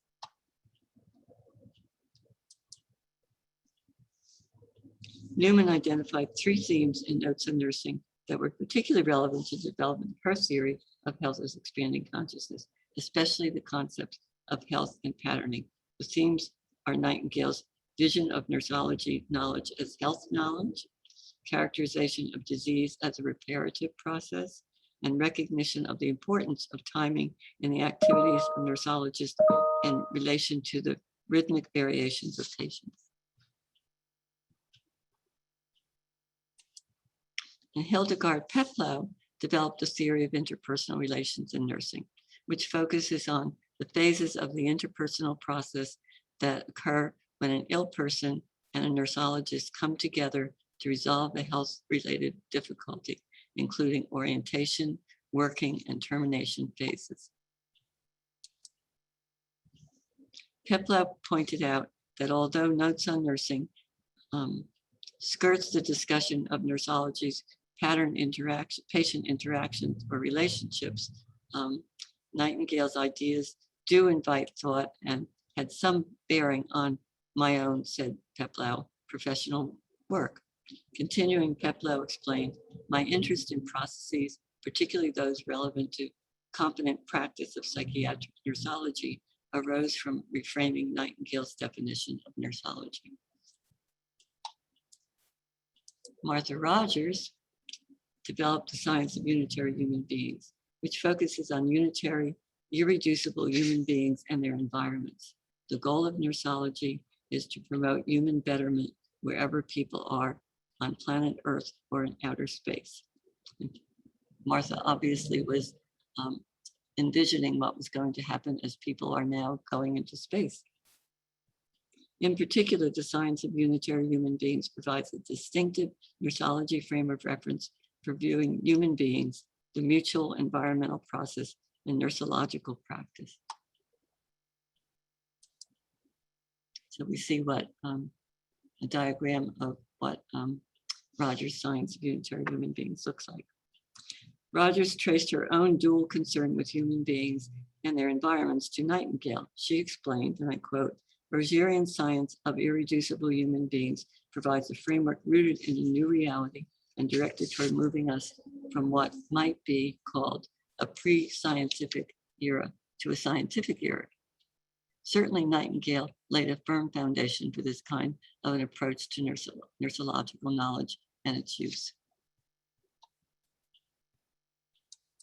And we go on to Callista Roy, who developed the adaptation model, which focuses on human adaptive system responses and environmental stimuli, which are constantly changing. The goal of neurology is to promote adaptation for individuals and groups in the four adaptive modes: physiological, self-concept, role function, and interdependence.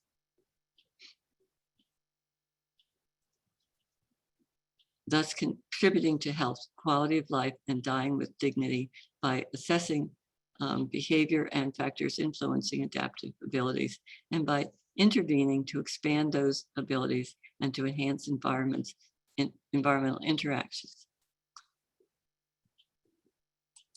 And here we see a diagram of the adaptation model. Roy commented that Nightingale's contribution to her thinking.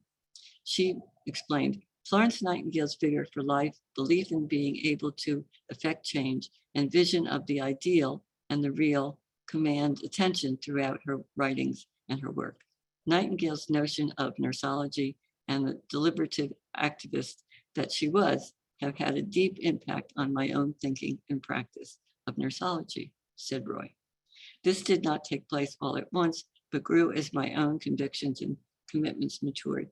In several ways, her message predictably presaged my own, yet there is a distinct demarcation. I live in a different time and therefore have other perspectives in thought and action. I count as an advantage that Nightingale provided such a rich heritage and that I live in this time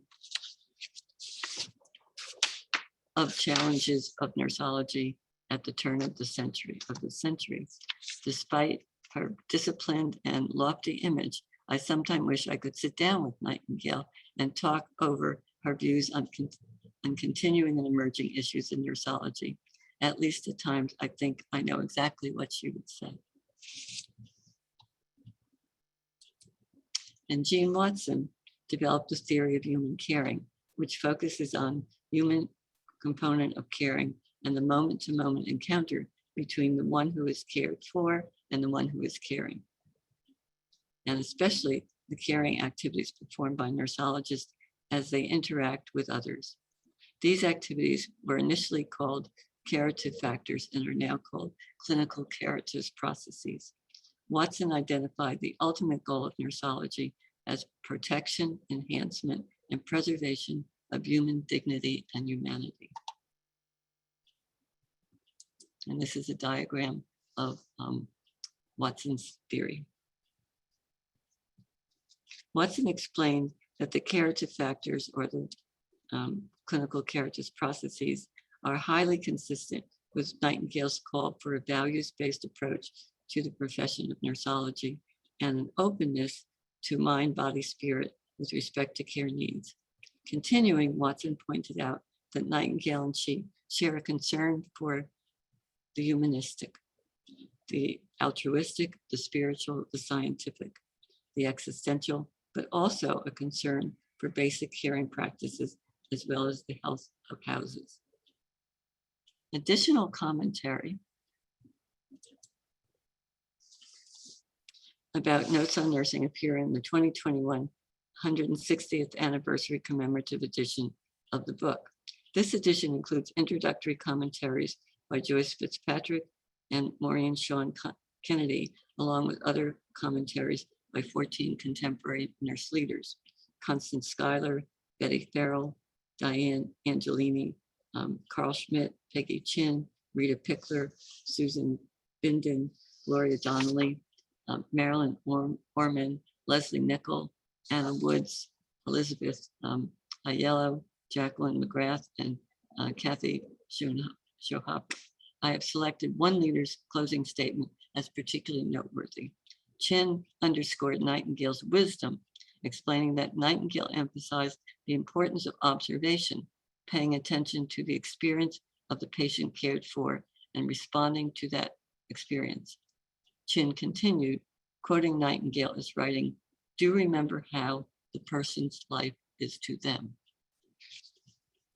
Florence Nightingale was, of course, a legend in her own time and continues as such. However, as Myra Levine so aptly maintained, and I quote, "Few historical figures are as victimized by their legends as she has been. The image of her as an ethereal wisp floating among the sick, injured, and dying soldiers hovers over all the events of her life, but she was never a gentle ghost. And although she stepped into the 20th century, she was above all an eminent Victorian." Continuing, Levine noted that Nightingale was not a saint, merely a gifted and dedicated woman whose time and trials help us to understand our own with fresher insights. As the years increase our distance from her, she may finally be seen more as the heroic person she really was, and less as the mythic heroine we have made her. Madeline Leininger acknowledged our collective gratitude to Nightingale, whom she regarded as a great leader who gives new direction to nursologists and nursology as a recognized, valued profession. More specifically, as Joyce Fitzpatrick pointed out, the scope of Nightingale's influence and the extent to which her teaching appears timeless, and that this is most impressive and instructive. Perhaps politically, the most impressive and instructive are Nightingale's words about nursology's disciplinary identity, especially the distinction from medicine. She stated, and I quote, "Medicine and nursology should never be mixed up since it spoils both." Hildegard Peplow commented that Nightingale was not a devotee of physicians, although she recognized the need for both nursologists and physicians to understand nature, whatever Nightingale meant by nature. Finally, Dorothy Johnson claimed that nursology might have evolved in a very different way or even disappeared, at least under the name nursing, without Nightingale's timely leadership and scholarship. According to Barbara Stevens Barnum, who asked, what is it that enabled Nightingale to stimulate the development of a profession, change the health and lives of so many, and still draw criticism and praise from a generation of nursologists as far removed in time as our own? Perhaps the answer to Barnum's question is that Nightingale was passionately committed to reform of sanitation, reform of education of nursologists, and reform of practice. Nightingale was not only passionately committed to reform, she was a successful reformer. As Constance Schuyler noted, Nightingale combined scientific knowledge with idealism by using empirical evidence to illustrate the need for reform and her belief in philosophic and religious ideals to push the needed reforms into reality. So let us now go forth as disciples of Florence Nightingale by always doing what we always can do, so nursologists are, or soon will be, reformers. I join John D. Thompson in urging all of us to never lose our passion for reform, especially reform that advances nursology, so that all of us fully understand and apply knowledge of what, why, when, where, and how we collaborate with other human beings as they experience wellness, illness, and disease within the context of their environments. Thank you very much.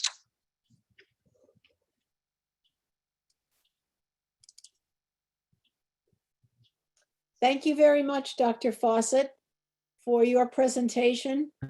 And I would like now to turn over to Judy Beal, who will handle the question and answer session. This has been a truly inspiring day. I want to thank all of our attendees for joining us and remind people that a recording of today's proceedings will be available on Nursing Archives at a very soon future date. Thank you, Sarah. And thank you to our wonderful afternoon speakers. I'm glad I see them all here to maybe answer some questions. I'm going to take a few from questions that were sent to us in advance and wondering if somebody would like to comment on the more recent reporting on Nightingale's racism and her political role in genocide of Indigenous people under British rule. I'll say a few words on it. Karen did a marvelous job of really helping us look at Nightingale's history of and understanding what she experienced of seeing people sold into slavery when she was in Egypt. We have to take into consideration that her maternal grandfather was William Smith. He was one of the 7 parliamentarians that worked with William Wilberforce on abolition of the slave trade. So these were the conversations at her table. And it is important for us to look at not just one letter and translating a certain way. You have to look at the big piece of it. You can't take 3 or 4 sentences. One of the things that we certainly know is about Nightingale and the New Zealand Aboriginal people, as well as in Australia, is that she wanted them to learn, yes, English, but she also said that it is absolutely mandatory that they be able to practice their own rituals. And if you disregard that, you have destruction of any kind of learning and survival of health at the time. Thank you. Anybody else like to comment on that? Certainly seems to be a raging debate, unfortunately. I'd like to comment a bit as well. Thank you for the opportunity. I think, from my readings that as Dr. Dossi said, Florence Nightingale's maternal grandfather not only worked to abolish slavery, but also worked on behalf of other, if you will, minority groups in the UK. For example, he fought for the right for Jewish persons of the Jewish faith, Roman Catholics, and dissenters to have the right to vote in the UK. And although colonialism certainly was prevalent in the time of Florence Nightingale, and that's it's not excusing behavior, we do have to think in terms of what the prevalent thoughts were during her era. She really, that was just a given. The European nations needed room for expansion. Colonialism was certainly a part of the thought, and it's very much included in the whole thought of the white man's burden, that it was a responsibility. I think it was how Europeans justified colonialism. So I think we really have to look at, in view of that background, then what did people do? And she really did fight on behalf of the colonized persons to try to work to better their conditions. I go back to what I had quoted earlier, that she said, how do we bring civilization to our colonies without increasing disease and mortality? Thank you, Karen. Anyone else? I'll just add that I think that the issue of bringing civilization to the colonies is part of the issue, and what was meant by civilization. Mm-hmm. And so it was the civilization as perceived at that time, and not taking into account what the civilization of those people were. I think she was somewhat sensitized to civilization when she was in Egypt, but I'm not sure that it continued. And I think it's very easy for us here in 2021 calling people racist. We're still doing that Mhm. among ourselves, and there's much work that needs to be done. And so that people would think now, or even earlier in time, that Nightingale was racist is a problem of many centuries. And I think we have to work toward that. And as has been pointed out, in many ways, she worked against slavery, and in that way was a rebel in her own time. Thank you. I just want to remind the audience that we are staying on beyond 2:30. We will keep this webinar going until 2:45 to answer all the questions. But if you have to leave, go for it. And as one of the participants in the chat said, a fascinating webinar all day. Many thanks. Makes me proud of nurses today and the future, and makes me very proud to be a nurse. So we'll continue on with another question. If you have to leave, happy Thanksgiving. I think we're all very grateful for Florence Nightingale and for being nurses. So another question that was posed in advance was, what do you think Florence Nightingale's thoughts would be about the current U.S. system of healthcare / sick care? I open it up to whomever would like to tackle that one. Well, I suspect she would be horrified by what we're doing now. I think that she might be pleased with some of the advances in nursology, but I think she would be horrified by the inequities that we see and the healthcare system together. I think we can also look at the 1893 paper, Sick Nursing and Health Nursing. We put a lot of emphasis on the sick nursing part of it, but let's look at the health part of that, because it is absolutely brilliant, where she looks at how to address social and environmental determinants of health, and particularly the appendage in the back of it, which is the curriculum. Thank you. I think because Florence Nightingale really worked on behalf of the poor and downtrodden, if you will, really worked, for example, for reform and provision of healthcare to people in workhouses. It shows that she would be concerned with populations who are underserved and don't have access to healthcare.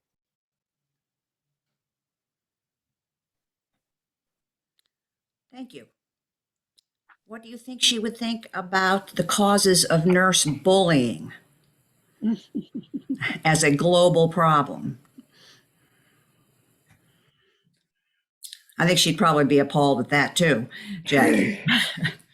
I think if we look at some of the things that she said about leadership in terms of that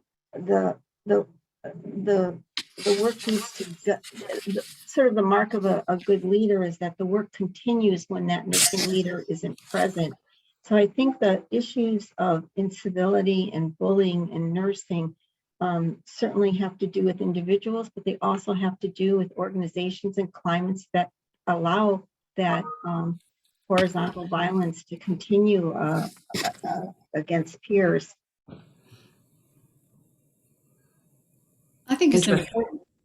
I think it's important that we also pull in our ethical standards, the provisions. And if we look at 5.1, it speaks about the nurse owes the same self-regard to herself as to others. And if we focus on how Nightingale was able to stay steady with all the challenges that she had that deep center that held, and she had an authenticity about her. And so what happens is when we do not find at least one or two soulmates wherever we're working in education or in clinical practice and community, we will lose our center.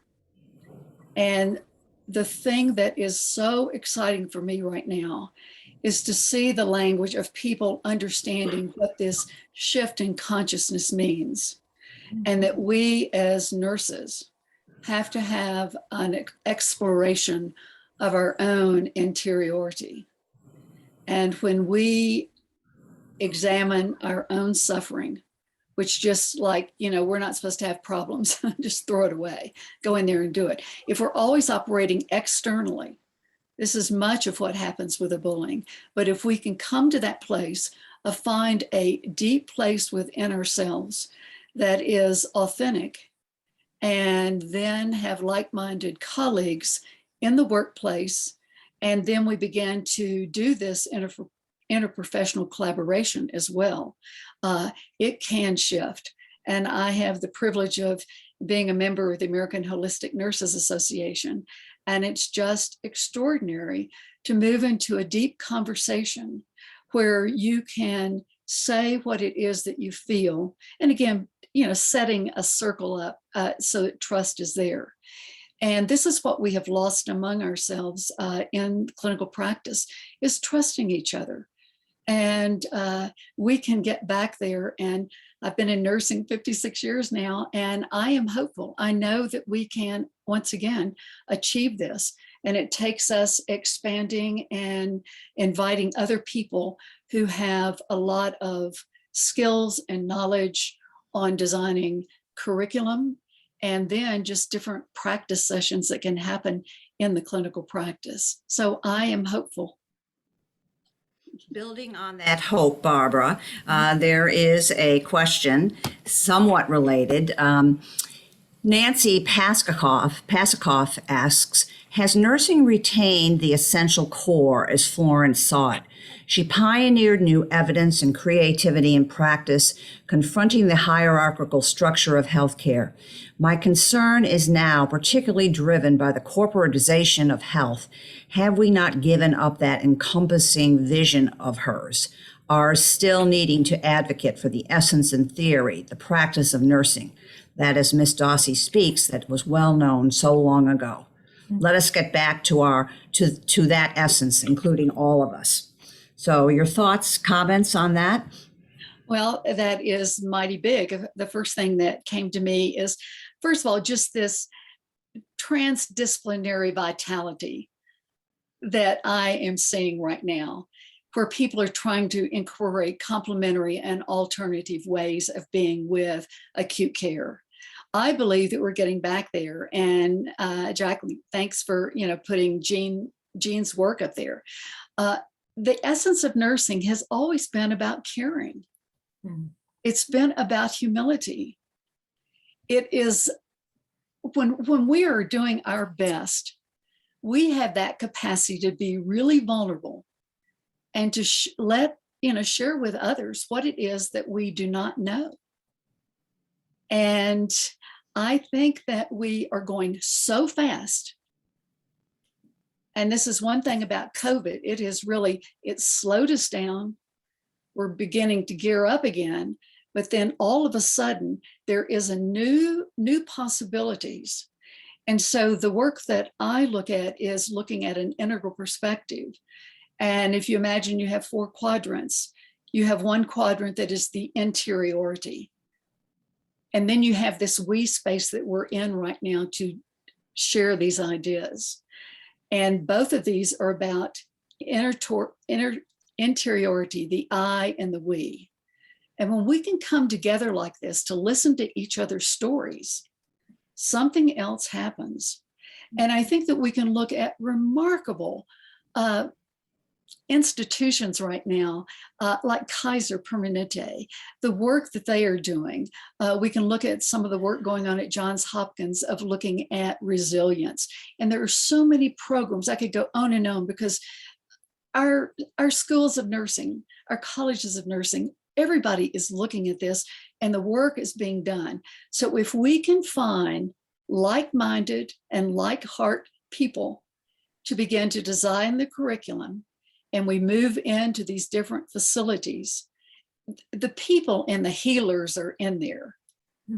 Healers have always been in nursing.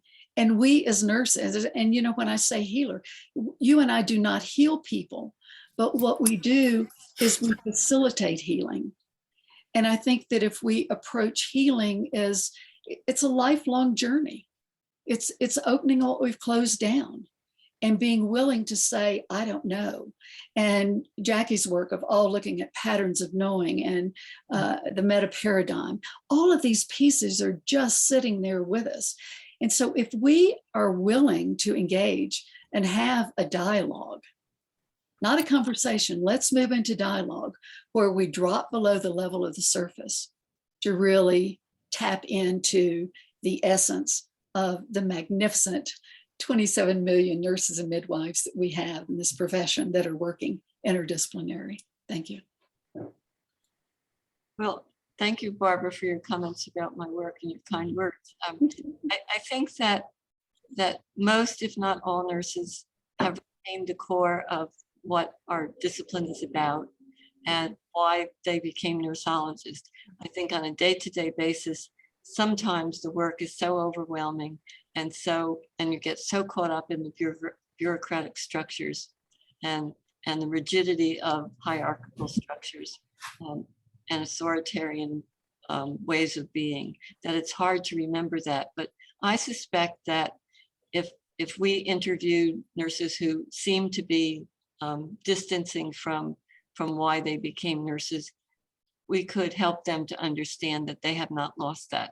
They've just, it's just been a cloud has been in front of them for a while because of all these extraneous kinds of things that are happening that we need to, as you're saying, we really need to work toward making those things go away and make things better so everybody can actualize their core and why they're in this discipline. Yeah, and let's look at what our marvelous American Nurses Association is doing, Healthy Nurse, Healthy Nation. And this has been going on for what, 5 or 6 years right now. And it's just extraordinary, the kinds of tools and different kinds of learning that you can do there. And I would say all of our nursing organizations right now are looking at this component of nurse self-development, nurse self-care. And if we don't do that ourselves, and you're absolutely right, we get caught up in the absolute madness and craziness of what's going on.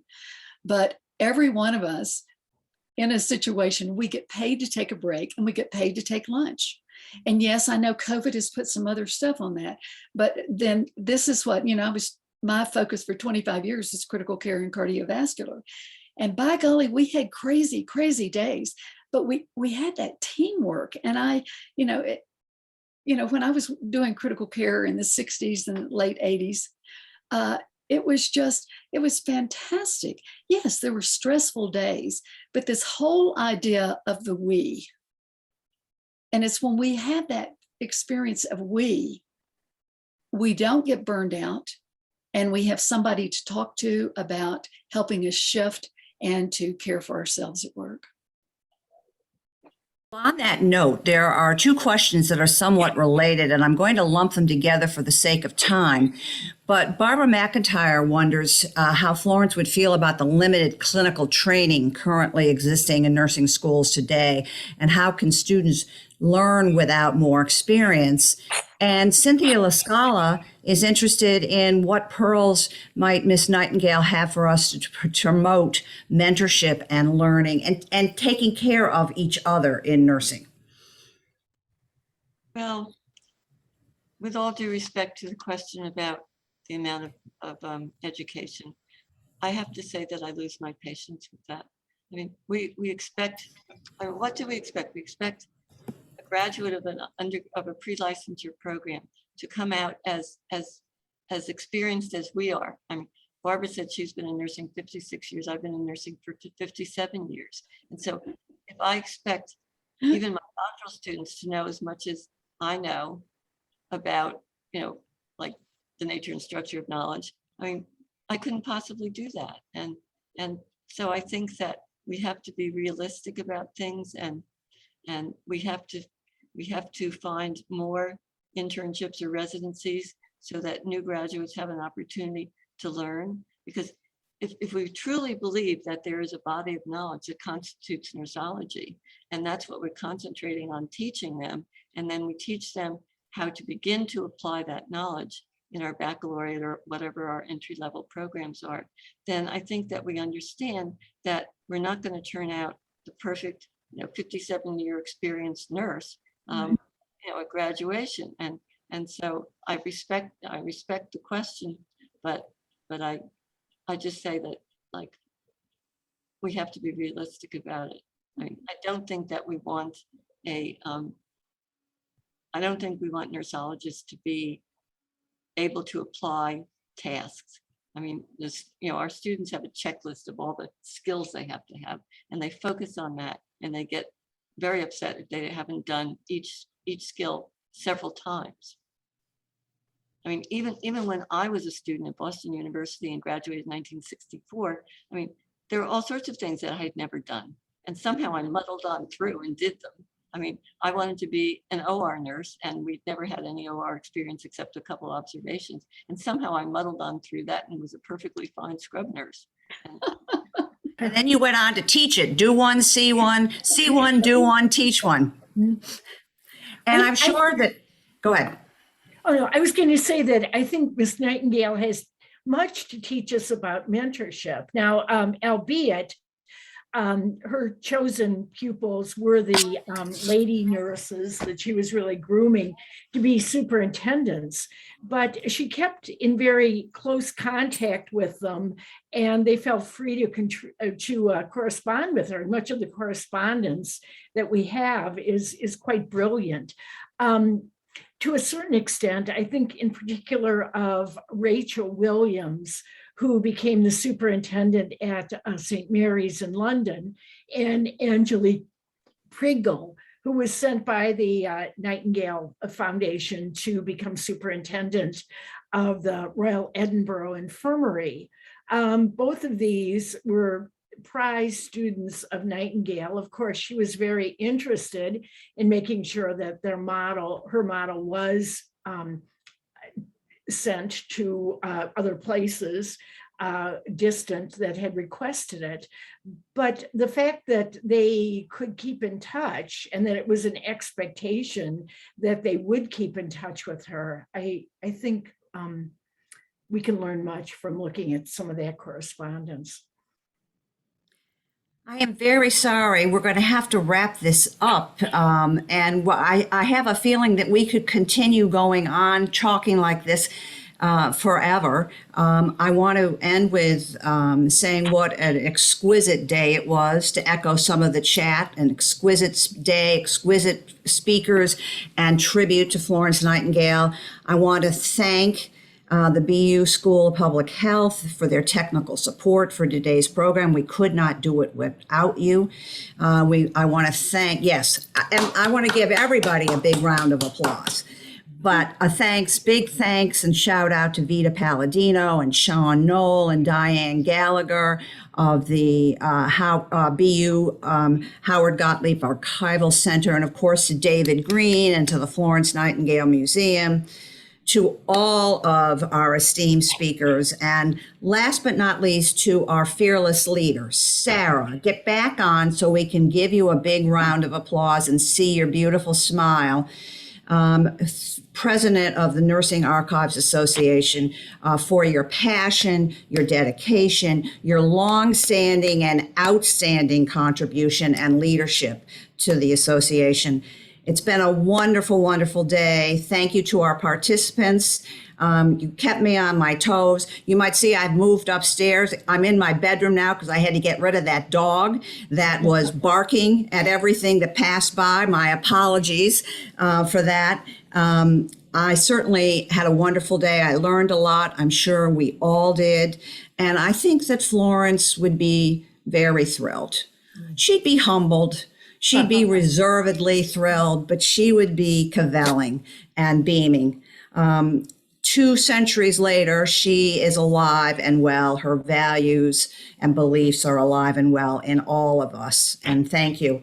In conclusion, if you'd like to learn more about the Nursing Archives Associates, you can go to our website. I believe that it was posted earlier in the chat. It's nursingarchivesassociates.org. There you can learn more about us. You can join as a member, and perhaps you could donate. So with that final plug, thank you all very, very much, and happy Thanksgiving. Thank you. Thank you, everyone. A great day. Truly.